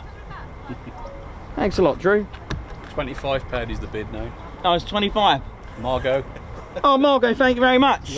Margot's outbid herself. She has. Oh, she's all right, isn't it? Right. Yeah, just don't tell. I've got a song actually. I've got to perform it in my band. Drew, what's your band name, mate? 999 megabit. Why is it called 999 megabit? Because we can't get a gig yet. Do you know what I mean? Nice one. Yeah, that's it. Let the FWEEP. My new song is "Let the FWEEP Control Your Body." Let the FWEEP control your body. Let the FWEEP control your body. Let the FWEEP control your body. Control your aircraft. The FWEEP is running through your plane. Control your aircraft. Where the FWEEP, let it penetrate your F-15. That's pretty good, Drew. I like that. Yeah, it's good, isn't it? I love it. That's right. The F-15 system which plays in places. The FWEEP moves your system, changing these spaces. When I'm on a FWEEP, you can't refuse. No, I didn't come to preach. I came to amuse. FWEEP making, no FWEEP mistaking, never FWEEP faking, always FWEEP breaking it down. Huh, to a FWEEP party. Now let the FWEEP control your body. Nice one, Drew. I'm sure you'll get that gig soon, mate. Don't worry. Yeah, I think they go down the side of this bench. I do that. I'm sure Two Unlimited will be contacting me for a remix tonight or something. Oi, oi, how you doing? All right? All right. I think you've seen him walking. Oh yeah, you're right. Yeah. My sister says, oi oi. Oi, oi, to your sister. Karen Perry from Pembroke. Karen Perry from Pembroke. Oi, oi, oh, Pembroke. Yes. Very nice. And she wants a picture with Ted. We can sort that out. Can we sort a picture out with me with Ted? We will do that. We will do that. You'll prove, we'll vouch for you. Stand in front of the van. You standing? Yeah, I know. I've got a picture. Yeah. Vouch for you. Thank you. Yeah, that's my mission for today. That's my sole purpose in life today. You've got to go see Nikos and Ted. Yeah, we come all the way from Bristol. You've got Brown Fiji as well.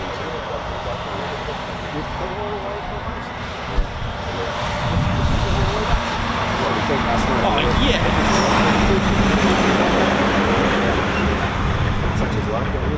Right, I think we've got a few minutes before the next arrivals. It's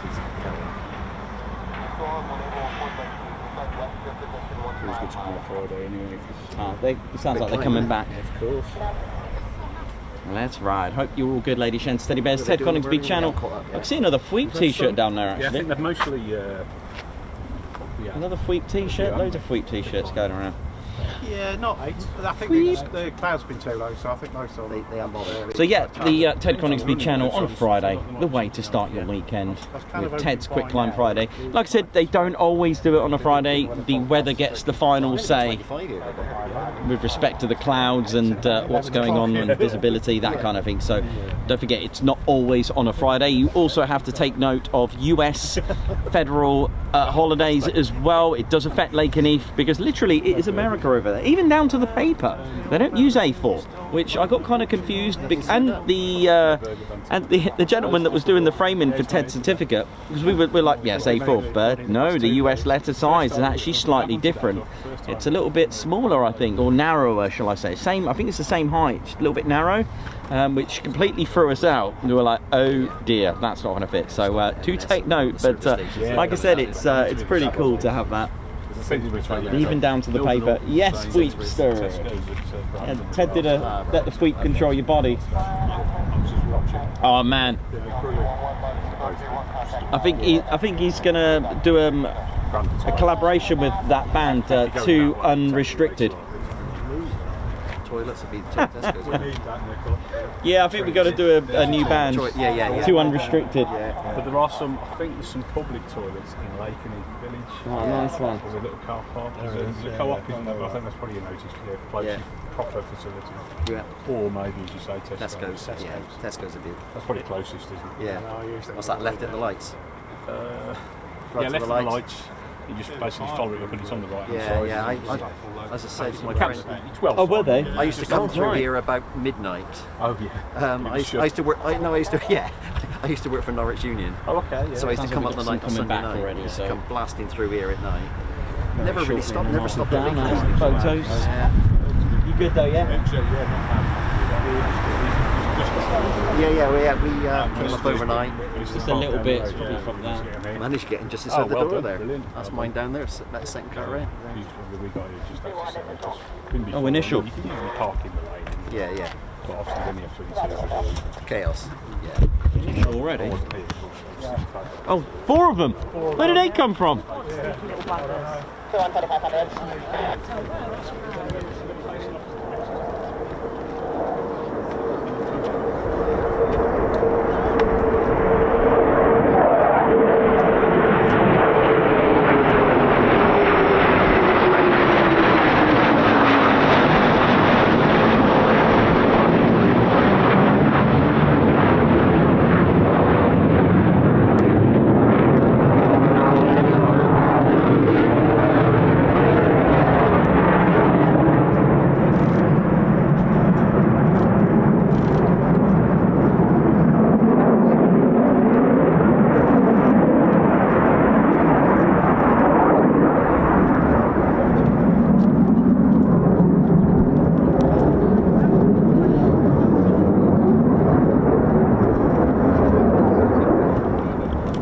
I've ever seen them come on initial sort of breaking through like that. It was quite cool.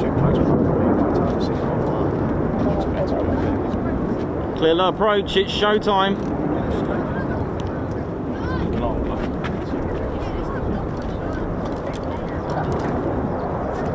So basically a stop on one of them. Let's have a look. Are they all landing? Or all? It's emotional, that cloud. Look at that, the difference over here to that. Look at this storm brewing over there.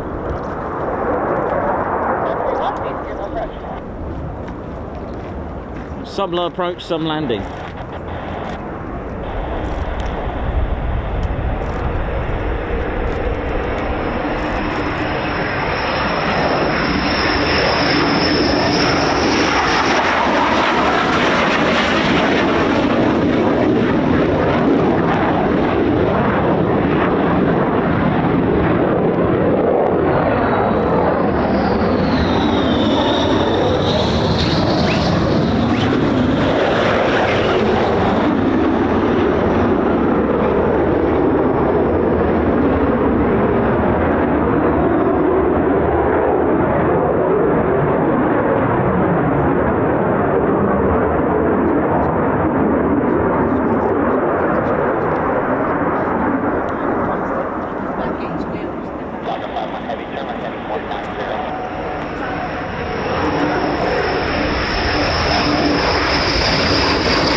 you are.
Sorry, I thought there was another one.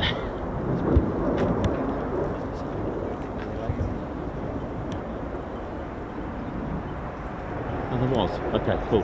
Sorry, I knew there was another one.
Another low approach coming up.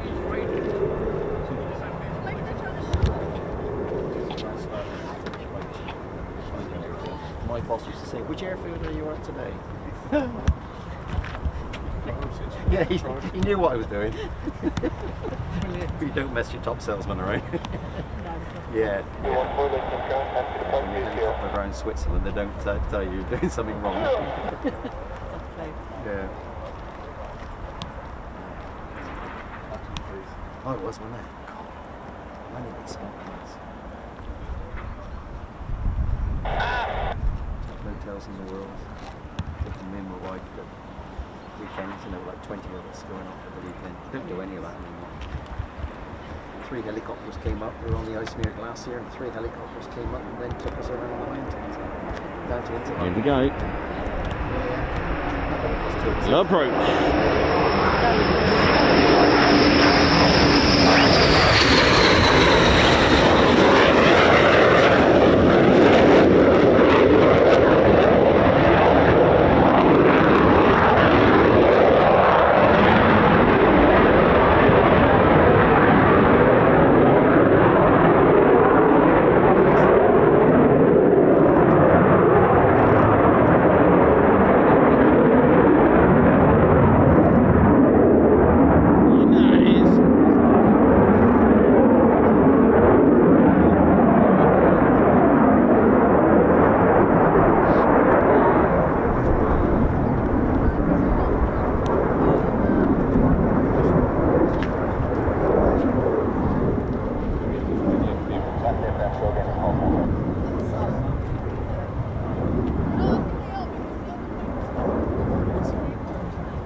He hasn't got a problem. Oh, okay, all right. Why did you take that? We thought we heard something on the Relay radio. 336 Delta Delta, over level 150. 269 Delta, looking for Gillette clear on the traffic service.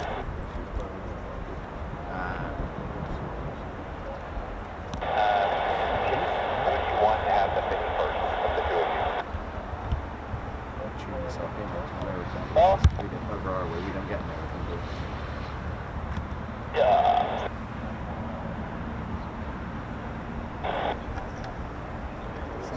I said it was getting better. You are starting November, starting November.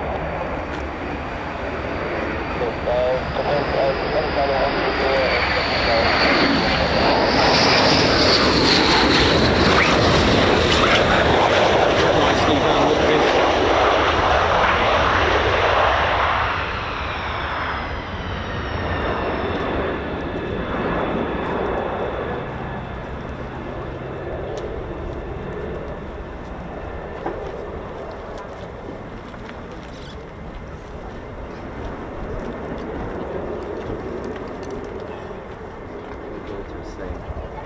I know you enjoy yourself.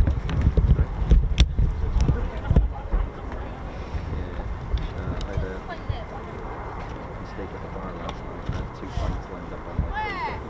My daughter said, "Why have you got 2 pints? I've got my double bar." No, the bar made a mistake. Genuine mistake. I got it from drink. I didn't notice. I took it back to the bar.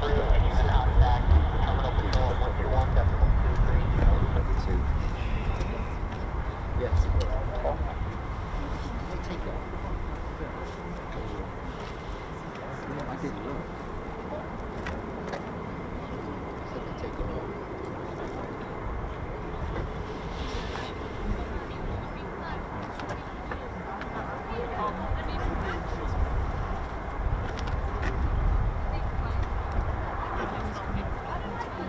Yeah, it is.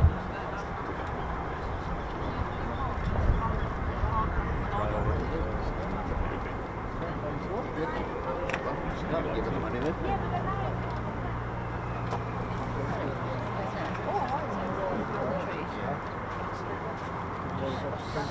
Lakenheath was Hercules was yesterday. You got to show me on the radar.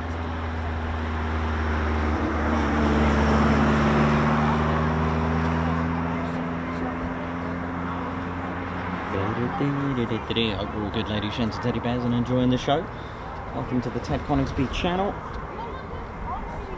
And of course, don't forget to hit the like button. And if you love military aviation, enjoy this content. We do this 4 to 5 days a week, weather permitting. Of course, it gets the final say. This is what we do. If you're enjoying this, then do join us. Subscribe, it's free. We're on our way to 70,000 subscribers. First stop though, 67.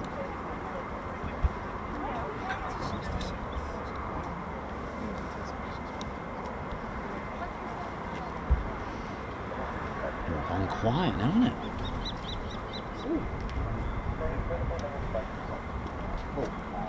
some description. Young one. Yeah.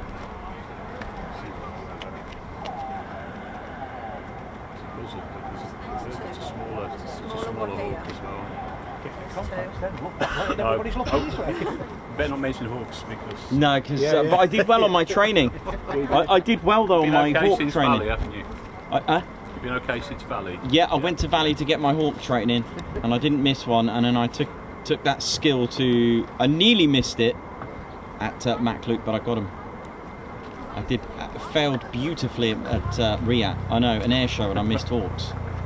How does one do that? And I'll tell you what, great sense of humour from everyone who sent me lots of photos of hawks that I missed. So I thought that was done in very good style. I love that. In well good taste. I do love stuff like that.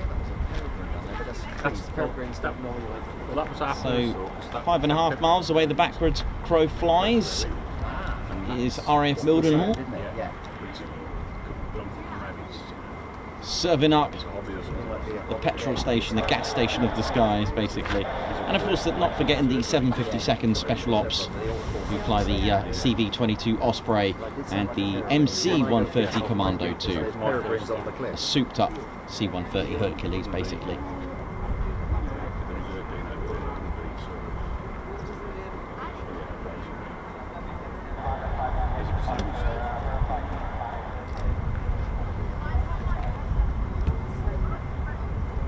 Are probably flying around the field, trying to get the youngsters to Hiya, you alright? Yeah?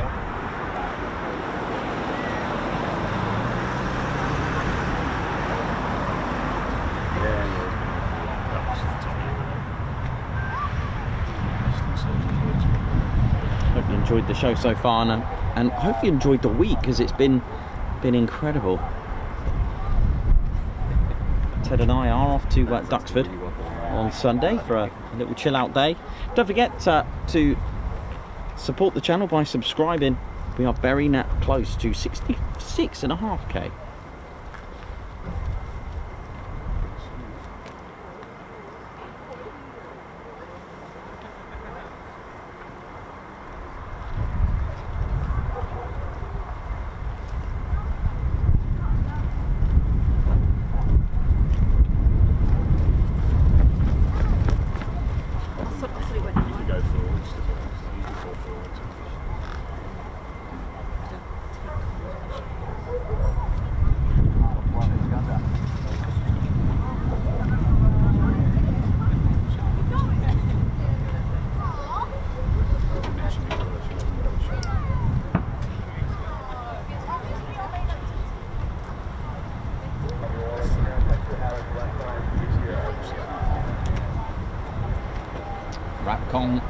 Big shout out to them, nicely done.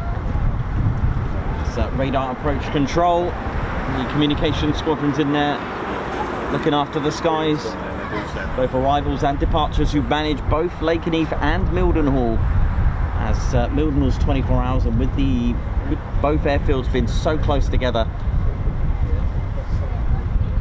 one tower to manage them all. That's not to say there's no one in Mildenhall Tower itself that we see. There are airmen in there to manage operations on the ground, and of course the ground frequencies that manage all the startups and obviously operations to get them to and fro wherever they need to be.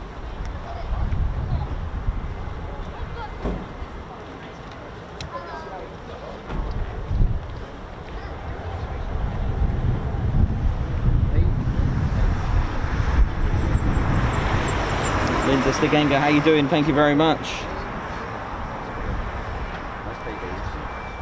Norwegian Bear, how you doing? Mark Stubbs, oi oi. The heart of this stream beats strong and will continue to grow. Thank you very much, Linda. RSVP, how you doing? Righty, Lorraine at Nomadic. Thanks for your email, by the way, I have replied. Johnny, Righty, Jude Mal, Davey, Argent. Chris Bloxham, how you doing, man? Hope you're good. Margot Baxter, hope everyone's good.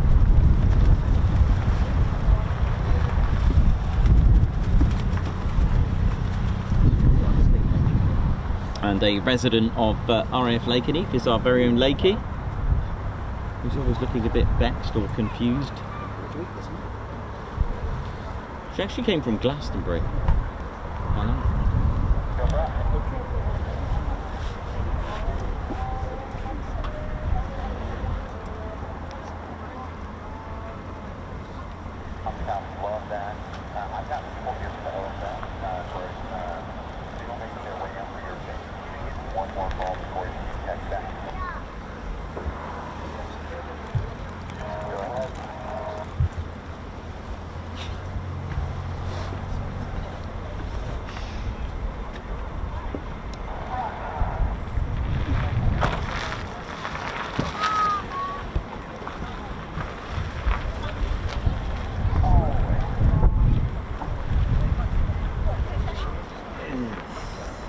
No, he has a bit of a rush there, isn't it?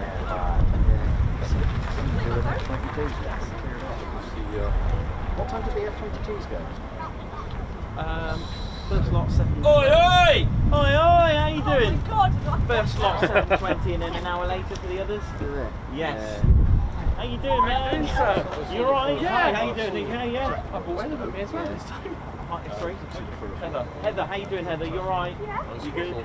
How's it going? Alright? Yeah. Good times, good times. Yeah, but you got here now. Yeah. There's still a few airborne, so. Well, we was coming up from Mildenhall, we was watching them. Yeah, as you do, absolutely. Dare I do it? Yeah. Risk it, risk it. Dangerously. Dave, is it? Yeah. Yeah, Dave Holloway's here as well. Yeah. Good. Welcome. Oh, thank you. Leonardo DiCaprio tea. You got some of that. Special brew.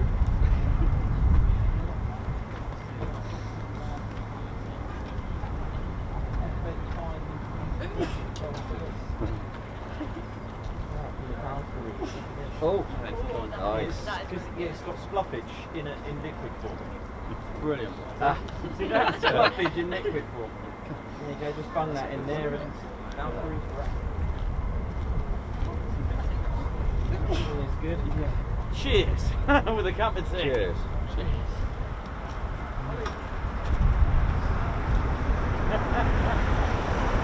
You're good, yeah? All good.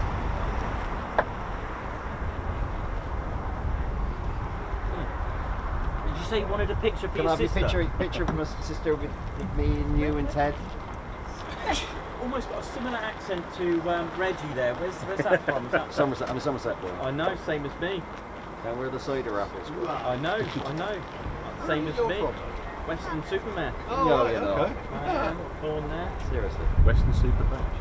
Oh, yeah. Oh, very Yeah, good. how about yourself, sir? Yeah, well, I've got Chew Magna on my birth You're certificate. Chew Magna. I've got Chew Magna on my birth The certificate. mentality of the That's TC. Yeah, Chew Valley Way.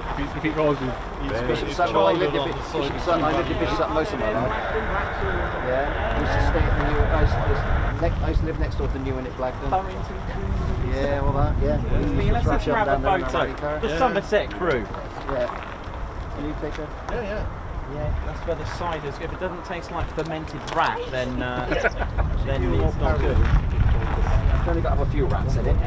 You Taunton Wells cheddar. Oh, I love it.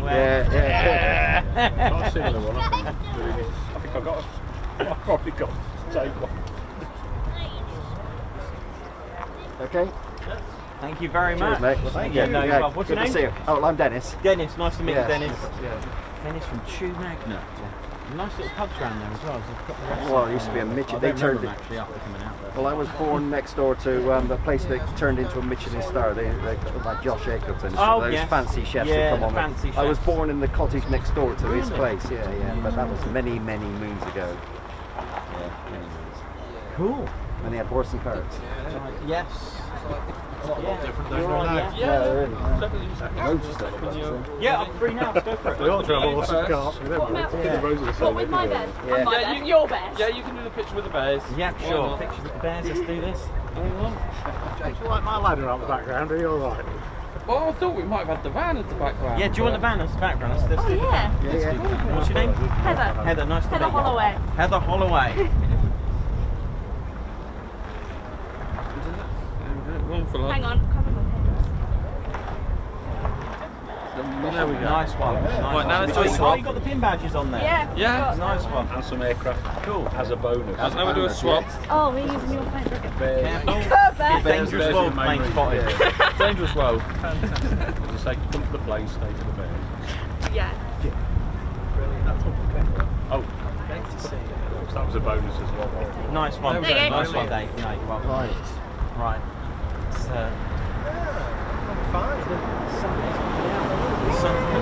Fun's got his hat on. We brought it with us. I know, that's it. When you go. We're here all week, so it's fine. We went into Ted's the other bit. We were all week. I must admit, actually, we was driving in, I'm looking on the distance. No. The current bun's come out, Paul. And there's our little mate, the wagtail again. Just lives here. Hello. Yeah, there's two. Oh, there's more. Oh, this one might be a little family. Yeah, it's looking for cake, you didn't get it. Sorry. Run out of cake. Already check out of here. Just fantastic, isn't it? Absolutely brilliant. Hey man, how you doing? I'm Nikos, I'm great, mate. Good. I've popped down here to see you because we're ballooning. Oh, Old yes. Buckingham. Where? Oh, Buckingham. Yeah, Oh, we're down there ballooning over the weekend. So I seen what you did with the car, you know, for the charity. Yes. So what I've suggested is, do you fancy doing a balloon flight and raffling it off for people to make some money? Well, Hey? don't see why not. That sounds nice. I'll let you know, if for 2 people or something like that. So if you want to work it the way how you want to work it, and we're up and down the country flying all the time, you're more than welcome. Okay. All right. Yeah, sure. Because you can really make a lot of money doing it. And So I we'll just raffle. thought- So we'll raffle off a balloon flight. Yeah, for 2 people. Yeah. And Sounds good to me. Yeah. we'll do everything else like. Okay, mate. You messaged certificate. me, haven't you? I remember you messaged me. Yeah, message you because Yeah. if you and Claire wanted to pop over and have some photos and go for a balloon flight, we're going to do it that way as well. That But if sounds you- brilliant. But if you want to do it, Yeah, sure. it's there for you because I know you're busy and what have you. So you know you're more than welcome. Yeah, it's very busy at the moment. I can't believe it. Got up this morning and I thought, as soon as we're here, we've got to come over. Oh, nice one, thank you. Are you over there? You going over to Old Buckingham tonight? Or tomorrow, We're sir? there all weekend. We put the tent up. We've got it all sorted eventually in the wind. You know. Is there lots of different companies there with balloons, or is it just yourself? I think there's about 20 or 30 balloons on Really? the actual Oh, wow. place. That's brilliant. But we brought the Richard Branson one down. Have you? Yeah, that used to be like, it was actually bought by his money. Oh, okay. So it's, it's fantastic. I don't know whether we're doing Northampton. I think we might be going over to Oswestry. Do I really want to? Yeah, because we fly local Wales. around Leeds. Did you say Oswestry? Yeah, Oswestry over there. Yeah, Wales, we might, that's we might be over there. Yeah, it's all right. I'm down at Northampton, sorry. Oh, you went to Northampton? Yeah. Yeah. Last year was really good. Yeah. Well, I fly out of, the ex-RAF Church Centre, PA28. Little 4 seats.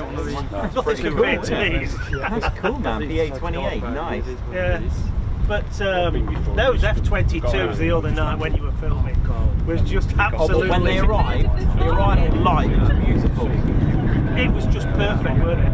You couldn't have gotten it any better than that. Yeah, the light was amazing Yeah. that day. It was really good. Yeah. Yeah, man. Just fabulous. Yeah. So nice to meet you then. I've had that.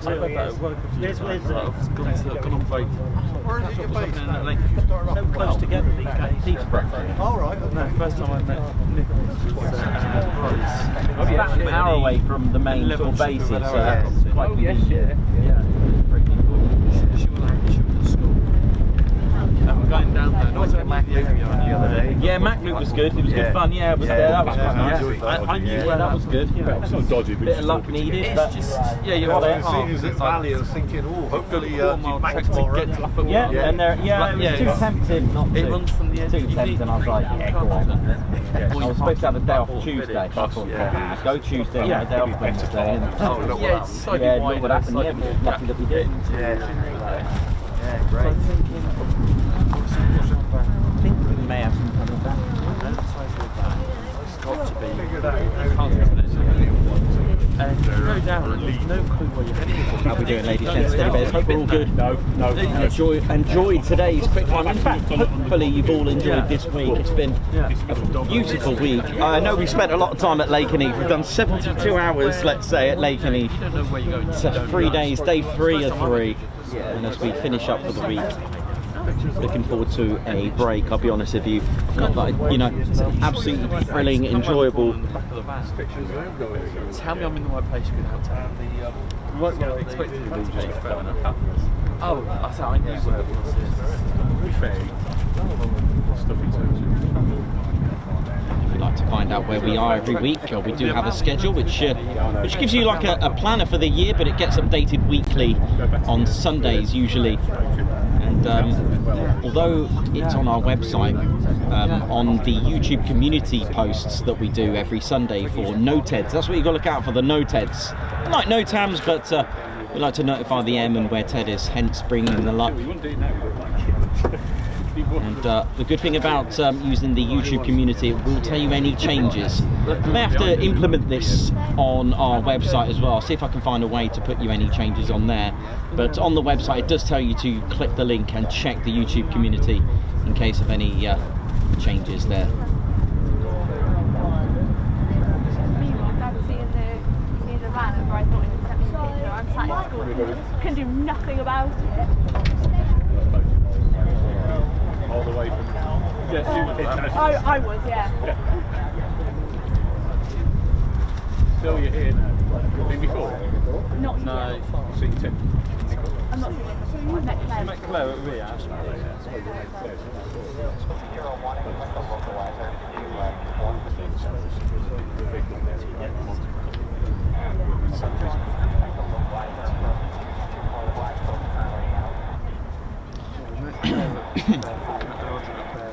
And why? Excuse me.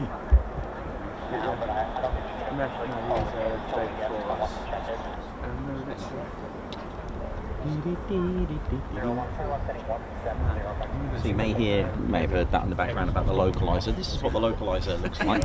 Now it's done in relation to the opposite end of the runway that it refers to. Nothing last time I come down, there was a few mods on it. That's what a localizer looks like, and there's one on the other side. So this will be a localizer for runway 05, and there's another one at the other end that does runway runway 24, and it's part of the ILS system. That's instrument landing system, and like I said, there's one on the other end, and it actually goes down the runway and it does your lateral.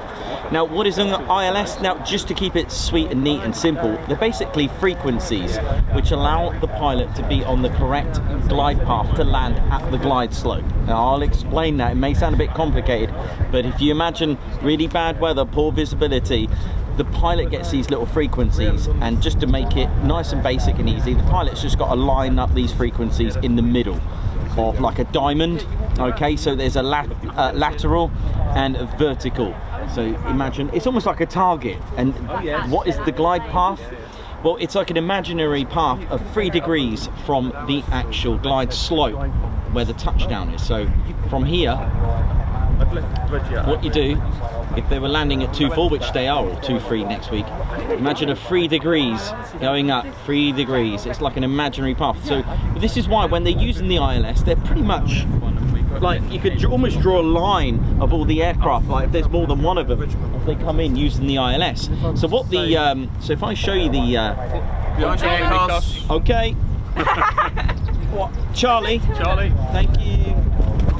Yeah, so establishing the localizer means they've connected to the frequency, and it gives them the left and right of the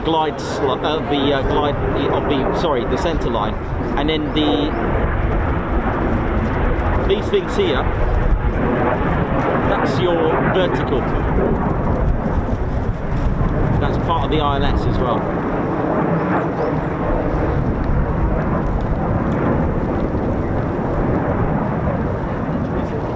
Love approach, here we go, that's what we want. Yeah.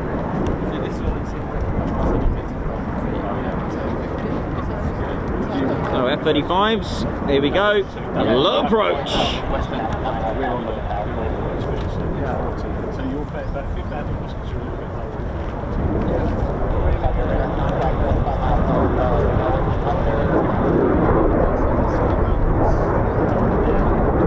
Hold on to your berries, we're going for a ride.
Beautiful. It's quite nice when they cut the brake short from the low approach. What's going on here?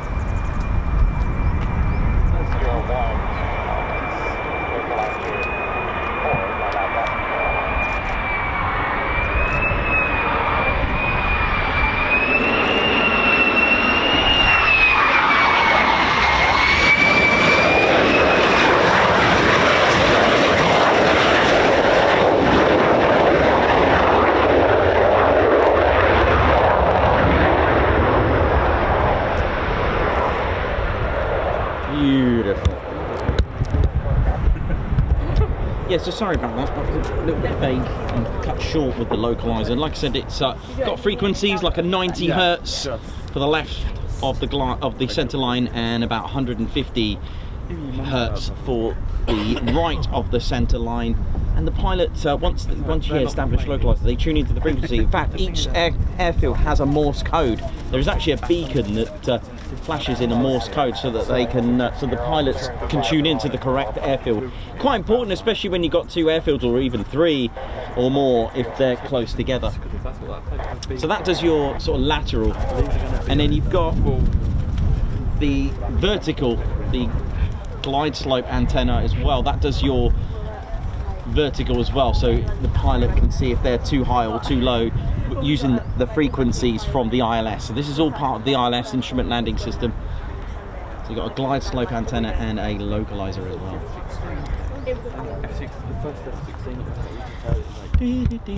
And like I said, all the pilot has to do is match like a diamond in the so look at this, using the, you can see, look, you can almost draw a line with these, so that this first one here, the second one, and once that third one in the distance lines up as well, and they're on like a 3 degree, so it will line up and get onto that touchdown down by that glide slope antenna. Pretty cool, pretty clever, and that's just I tried to keep it as basic as possible. Again, I'm no pilot, I'm not a pilot, but I'll try and explain it as simple for universal for everyone. Yeah.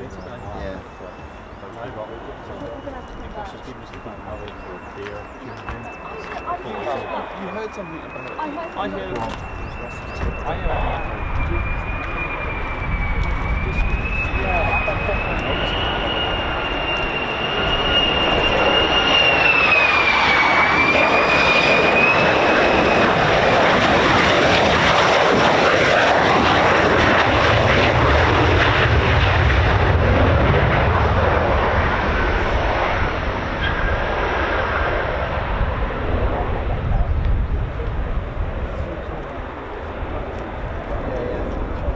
About the frequencies, yeah. 1,000, 4,000. Yeah, because I always used to. I got local areas. Flight 10 miles localizer 244. Up here, I know. Yeah. See the lights? Yes, there's one behind the tree.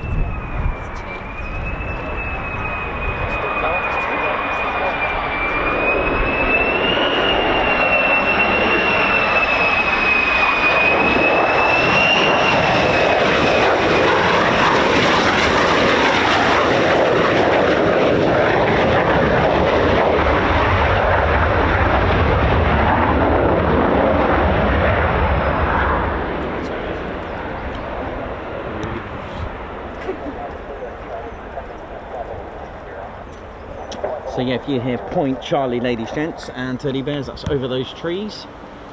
So that's the entry point. Initial ILS for 2-4, soon to be 2-3, just over here.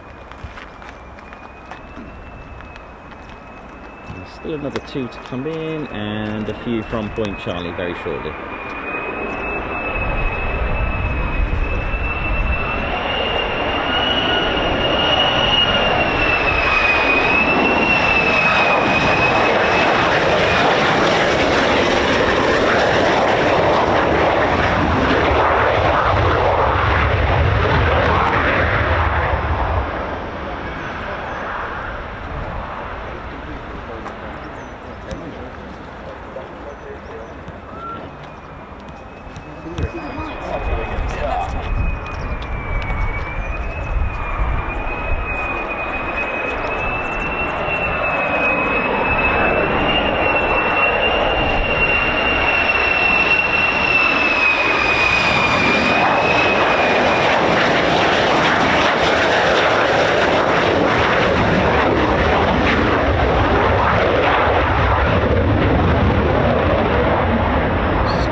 Beautiful.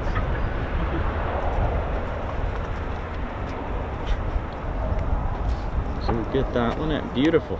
Some lovely low approaches today as well.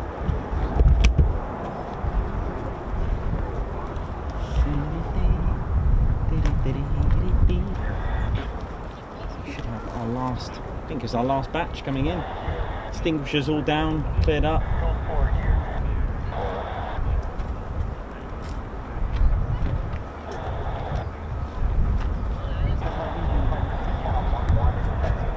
Here we go, just behind us. Last night, Nick? Huh? Was you watching the Olympics? In my dreams, probably. Oh, there was, I think it was the 400 metres. Really? It could have been the latter, I think. Another 2 more coming.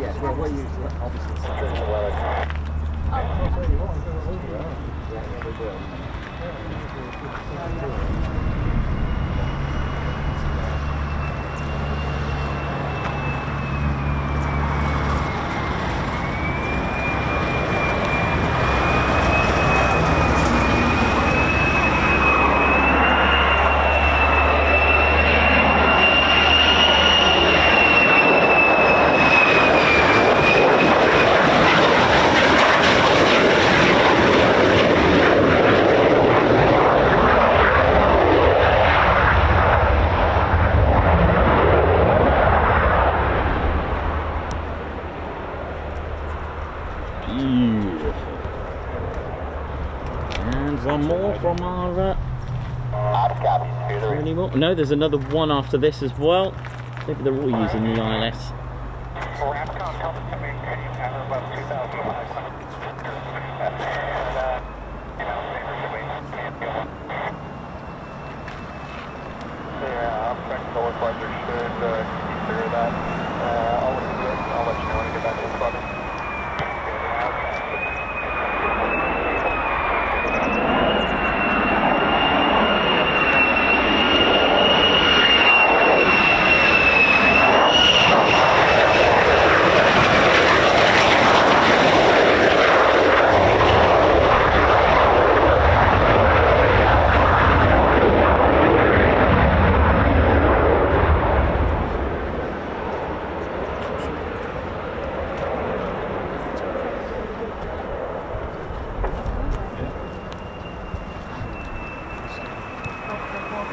And another one after this as well. Hang on.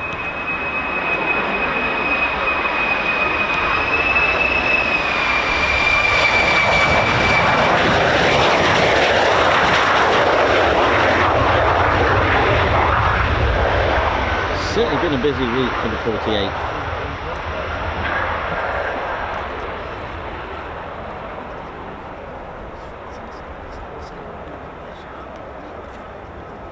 Yeah, so what's interesting about using the ILS glide slope, this will be positioned at on the glide slope itself, where touchdown out here, but the localizer actually positioned opposite to the runway. So basically this one here is for 06, and obviously the other one all the way down there will be for 24. Again, Monday they will officially change to 05 and 23. Here's another one. Enjoy the ride.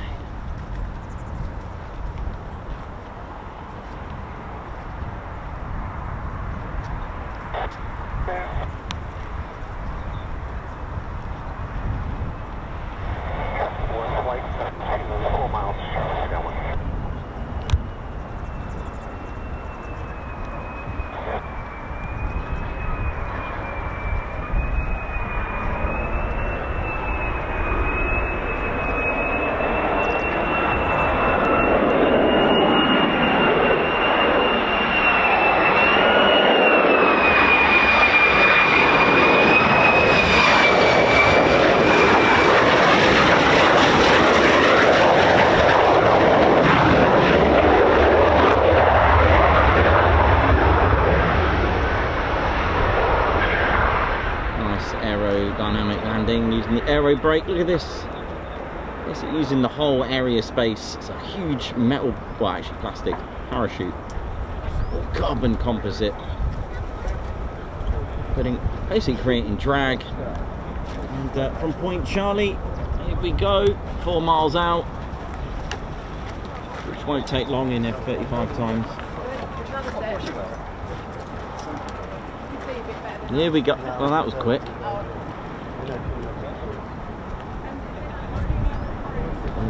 It's a bit.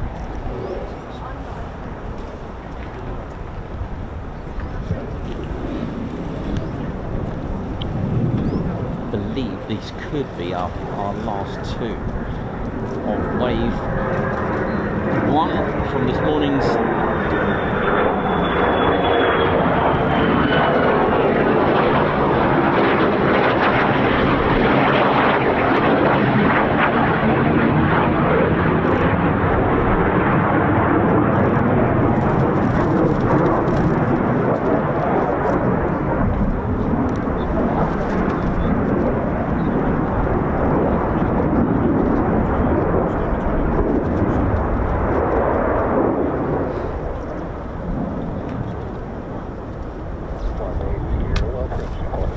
Approach.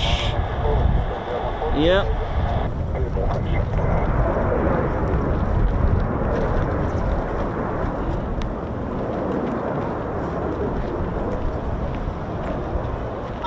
Confirm you are code 3 metal.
Where'd it go?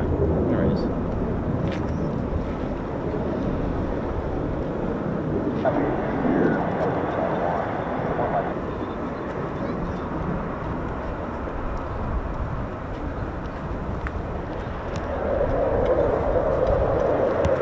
High key, 10,000 feet. Somewhere up there.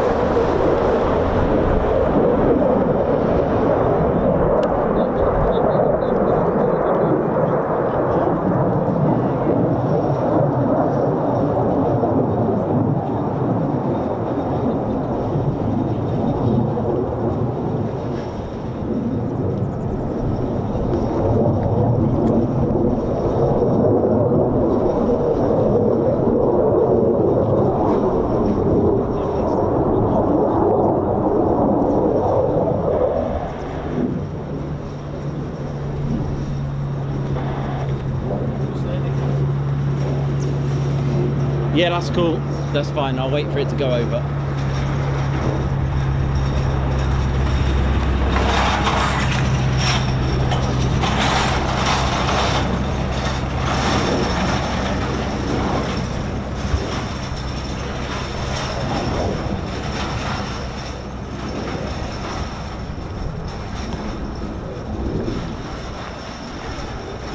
Look at this high key. Potentially a practice flame out procedure, a precautionary flame out. Let's have a look. Oh, it's a shame about that. I had a good lock on him as well. It'll go from 10,000 feet and it will just, if it is a SFO, simulated, or PFO, a precautionary flame out, to simulate a procedure for a flame out. So the aircraft will go 10,000 feet and turn into a glider, and basically go drop it along here and try to restart the engine. Now, it's not a stall. The engine's still running. It's just not.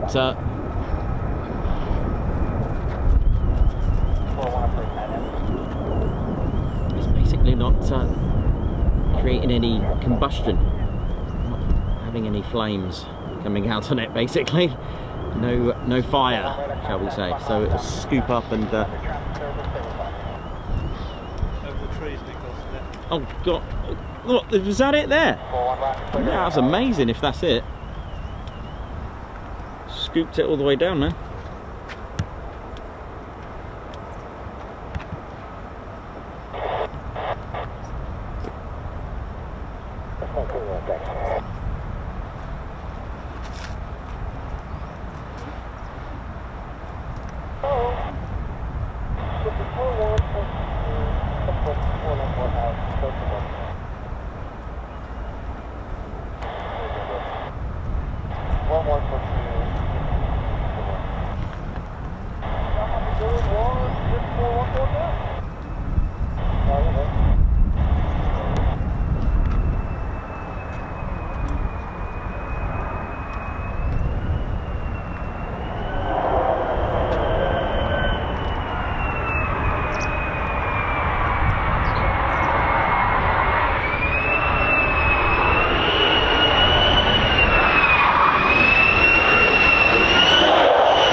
Nicely done.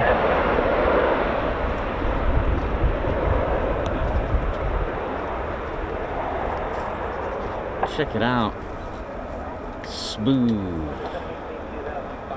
Salmon pate. Right, what are we doing out there? Got a funny feeling that could be all of them back. Just a little.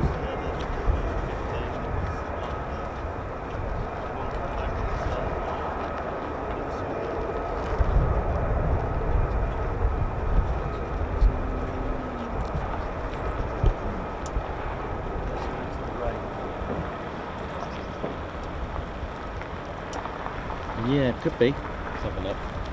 Any on here?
Sun's out, Ted's out.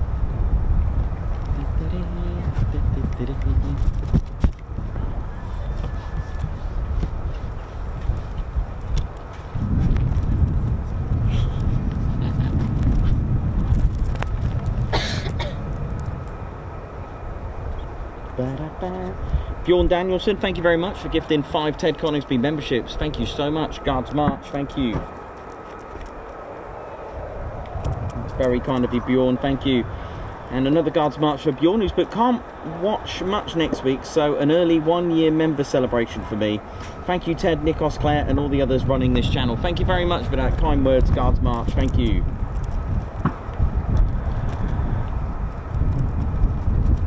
Rich Peacock, welcome to the Ted Coningsby Squadron. High five, Guards March. Thank you for joining us. Hey, 5, Guards March to Trevor Smith. Welcome to the Ted Coningsby Squadron. High 5, Guards March. John O'Neill as well. High 5, welcome to the Ted Coningsby Squadron. Guards March. There's more coming. Andy White, oi oi, a small token of my appreciation for the brilliant streams. The TCS is simply the best military aviation channel. Thank you very much, Guards March. Thank you so much for that, very kind of you. Great words, thanks a lot, man. Linda Stegenga, high 5, wow, gifting 10 Ted Coningsby memberships. Guards March. Still a few more out there. One's called out using Point Charlie. Margot, high 5, Guards March. Thank you for gifting a Ted Coningsby membership. Doug Ross, thank you very much for the super. Guards March. Margot, who's put upping the bid for the engine noise explanation picture. Guards March, thank you very much. It's now at 25. Doug Ross celebrating 6 months membership. Time flies past. Thank you very much, Guards March. Hiya. Hello to John Penman from Rosie and Dougie. There you go. From Rosie and Dougie. Oi oi, thank you very much. Alfie Tango, member for 6 months. Hi everyone. I watched too many movies, I thought I was going to get kidnapped or something. Just kidding. Gary Lockton, welcome to the TCS Posh Officers. High 5, Guards March. Mark F, member for 14 months. Oi oi, Ted Nikos, span a flight for everyone else. 14 months, time flies when you're having fun. Guards March. Thank you very much. The winds just calmed. No, I don't know why I said that. I was about to say the winds calmed down a little bit. Why bother saying that? Lorraine Divanch, welcome to the Ted Coningsby Squadron. High 5, Guards March. Thank you very much. Here we go. And Jules 1133, Guards March. In time for the last, possibly the last 2 now. Here we go. It's what we got, Fleetmeisters. We have got Fleetmeisters. Here we go.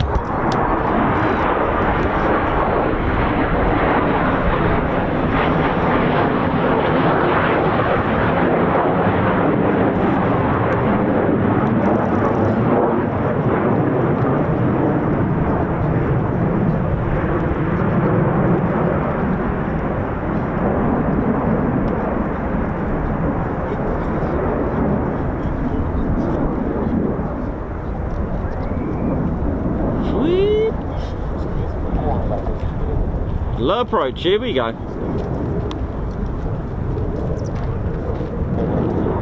2 low approaches. Why not? It's Friday after all. Oh, I love the shadows.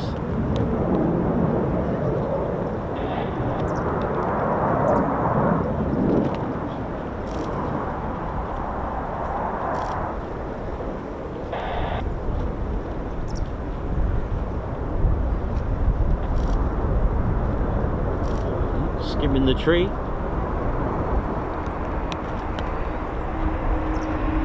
Low approach.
circuit as well.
Little approach, here we go.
Low approach.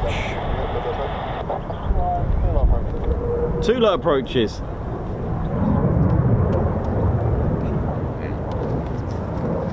Teddy, you sure you want to do this, mate? Okay, mate. BRT, be on standby. Why not? It's been a good day, been a good week.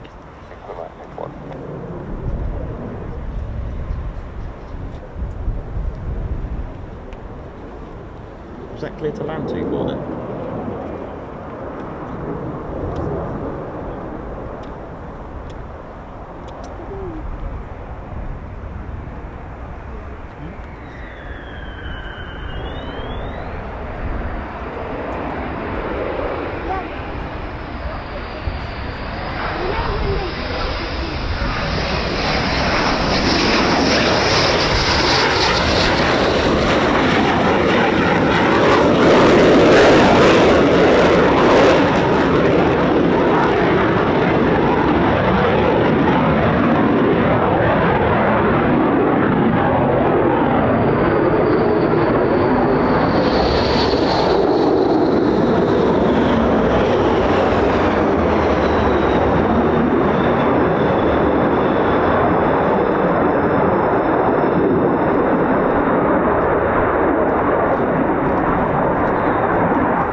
Of some tankers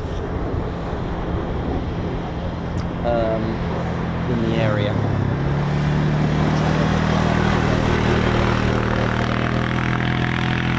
KC-10s, you might be able to see them in the distance. The last of their kind.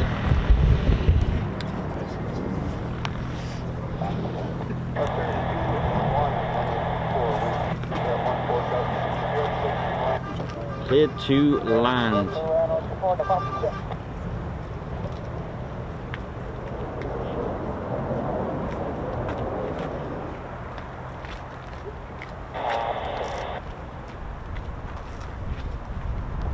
It's box 7,000 for exchange.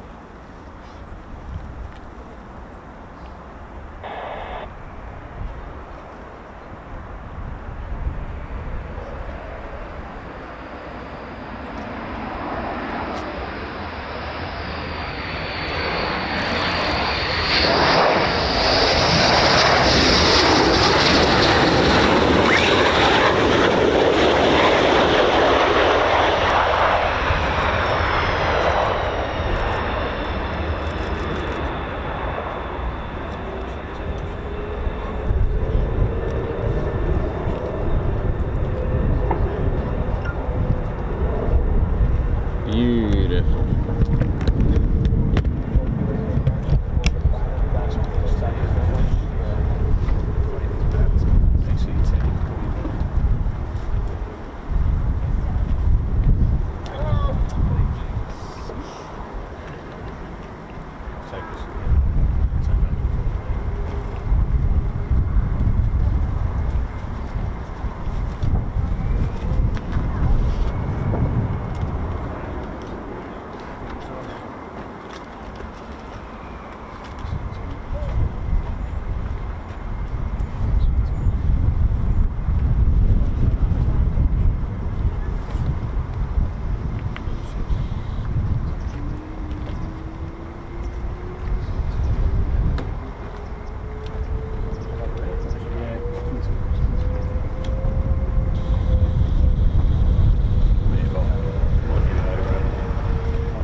So yeah, that could be it.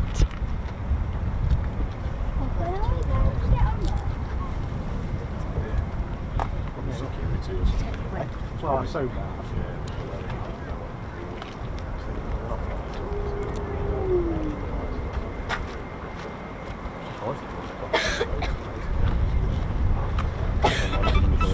Chance of teddy bears. And that could be it.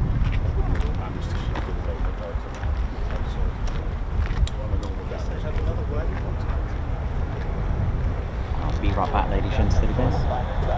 Just gonna give it a few moments. I'll just listen out for ATIS and then call it if I have to. All right, back in a minute.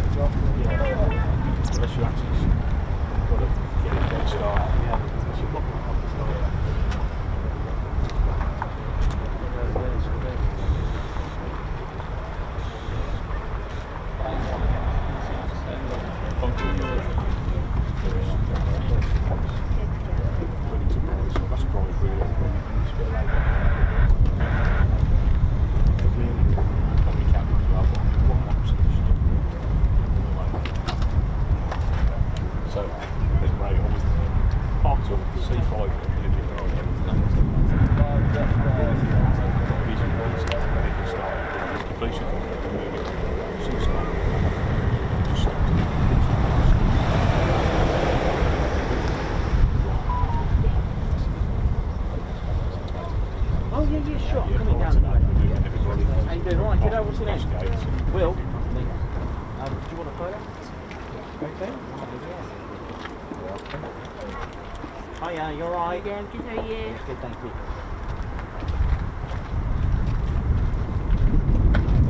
Alright, yeah, no problem at all. Yeah. Yeah, yeah. Sure. That's his backdrop, his photo. Yeah, yeah, that's it. It's always helpful, isn't it? Just let everybody have a No problem at all. Hiya.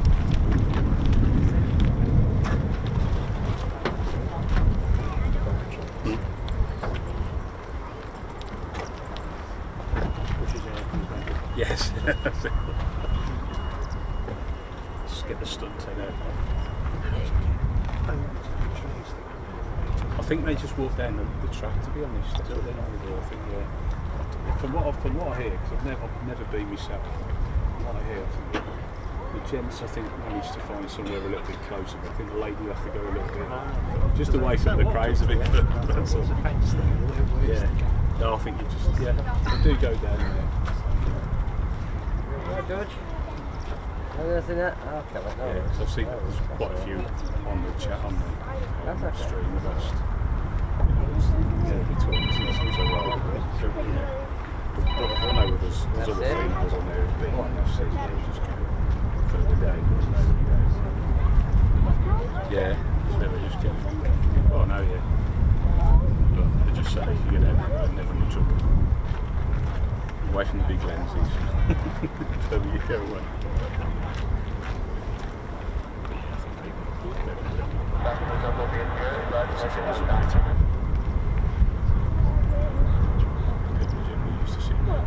Well, the people that come in used to see around for hours anyway. We used to find them.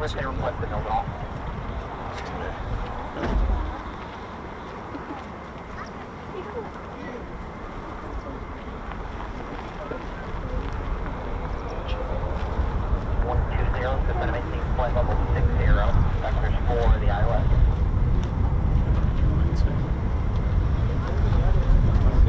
Hello. Hi, how you doing? Yeah, good. You alright? Yes, I have. Yeah, I'm about to finish up, so as in that, and I'll bring it down into 2 things. Alright, I've got a feeling that is it. Here he is, alright, man? Yeah. It sneaks off. Oh, yeah, sorry. You good? Through that. Yeah. It's alright. There's no path there. Turn your back down there. But then they might not have turned it off just yet, so. There is now. Yes. So I'm breathing now. Push like that without.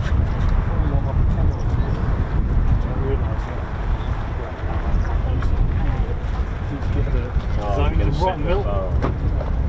Is that the top right? How you doing? Alright? Yeah, good. Yeah.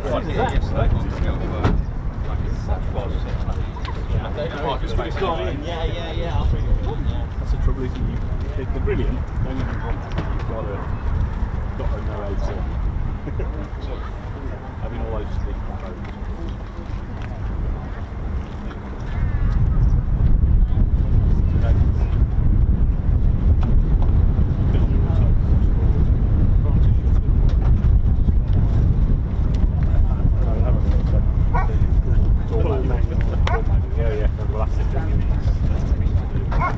With a focus. I might just have one and then I'll move it.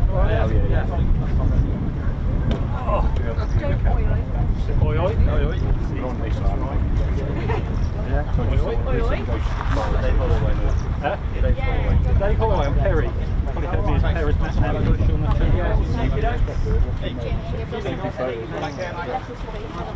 Oh, right, okay. My wife's name's Heather.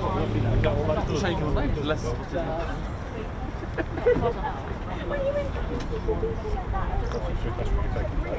This is true, yes. Maria? Sunday.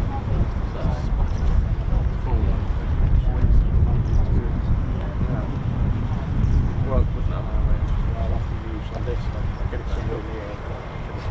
Yes. Yeah. Still going through all the photos. I have. No, anything.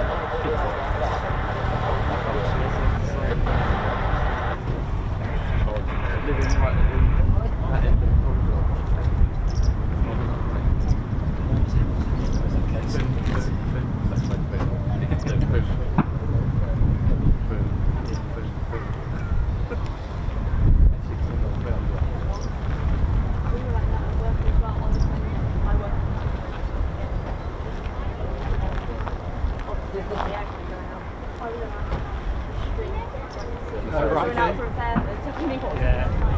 To the north, so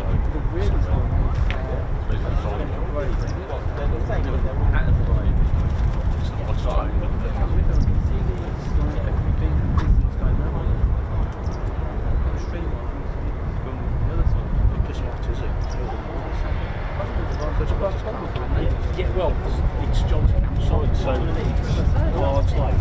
Go to Pollard's Lake. I do this every day. It's like an honesty box to drop Yeah. It's a bit of a... It's quite a low car, so yeah, you can boat.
Yeah, exactly what she said. I wonder if he's got around. I wonder if he chose to do that or he was told him to do it.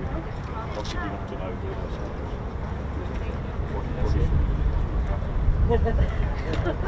So there you go, everybody stood here watching him. I probably would have said. But yeah.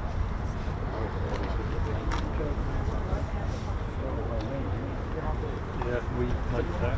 KC-10 was just north, essentially heading towards the back range.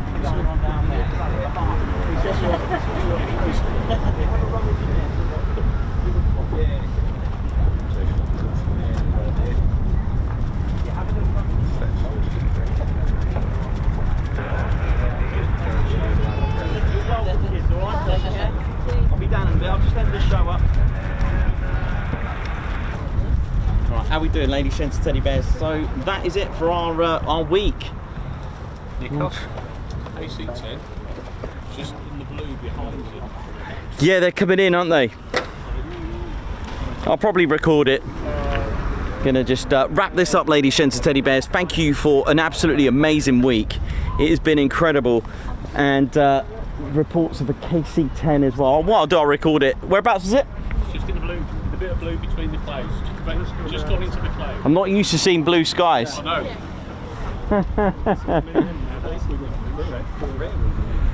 Over there? No. Is it just the one? KC, was it coming in here? Give me one sec. Should we watch this together? Like, let's watch this together. While we wait for the KC-10, if we do get an overflight, just want to say a massive thank you for this week. It's been brilliant. I know we kind of like lived at Lakenheath this week, and that's all because of the F-22s. How terrible. But it's been absolutely brilliant, and thank you. That we got a lot of new viewers and a lot of new subscribers. Welcome to the show. It's as fun as what it is every day. 4 to 5 days a week with all our fun videos and members only videos and all our exclusive content for all of you. You've done us all proud, everyone, honestly. It's been absolutely mega. Lovely people that we've met here as well. Big shout out to everyone in the viewing area. Oi, oi! Oi! There you go, that says it all. That's the community. So ladies, gents, teddy bears, before we go, just want to say a massive thank you to the 48 Fighter Wing for that, and the 3rd Wing at Hickman. Perry knows. Perry. Elmendorf. Was there a Hickman C-17? Oh, there was a Hickman C-17. I got away with that. And Elmendorf as well, thank you. I think that's, oh, and Aviano for coming here as well and stopping off. Thank you very much, ladies and of course the 48th. And then, where is this DC-10? Okay, cool. Well, ladies and teddy bears, honestly, it's been absolutely brilliant. Like I said, a great week, fun, and just all exciting with the F-22s. You've made us absolutely proud. You've made the community what it is, and I just want to say thank you so much. So for the last time for the whole week, I know what you're thinking. There's probably, let me just check if Ted's due out any guards marches just quickly. But honestly, it's been incredible. Me and Ted can possibly... Mint Spies, member for 17 months. C17 months, usually working and lurking, but always love what you do. Thank you so much. And also Richard Brown, member for 15 months. Really good to see you in Ollie. 15 months of military aviation, manic, laughs and new friends. Yeah, man, totally. So to the both of you, Guards Marches coming up for Mint Spies and Richard Brown. Thank you very much. Me and Ted will do them together on the screen. Ted, I can't do a Guards March properly because I'll end up over there, mate. Yeah? You good? All right, mate, let's go. That's for Richard Brown, man. And Mint Spies, Guards March. Ted obviously does it better than me. Thank you, everyone, for an absolutely brilliant time. And it's been an absolute amazing ride. Ladies, gents, teddy bears, my name's Nikos. Ted Beret, mate. It's not finished yet. My name's Nikos. I've been your cameraman and commentator. This is our squadron leader, Ted Coningsby. And you've been watching the Ted Coningsby channel live here at RAF Lakenheath. For the last time for the week, see you soon. Wish you well. See you later, everyone. See ya. See ya. See ya. Comes up. Right, there, go 50 at right turn.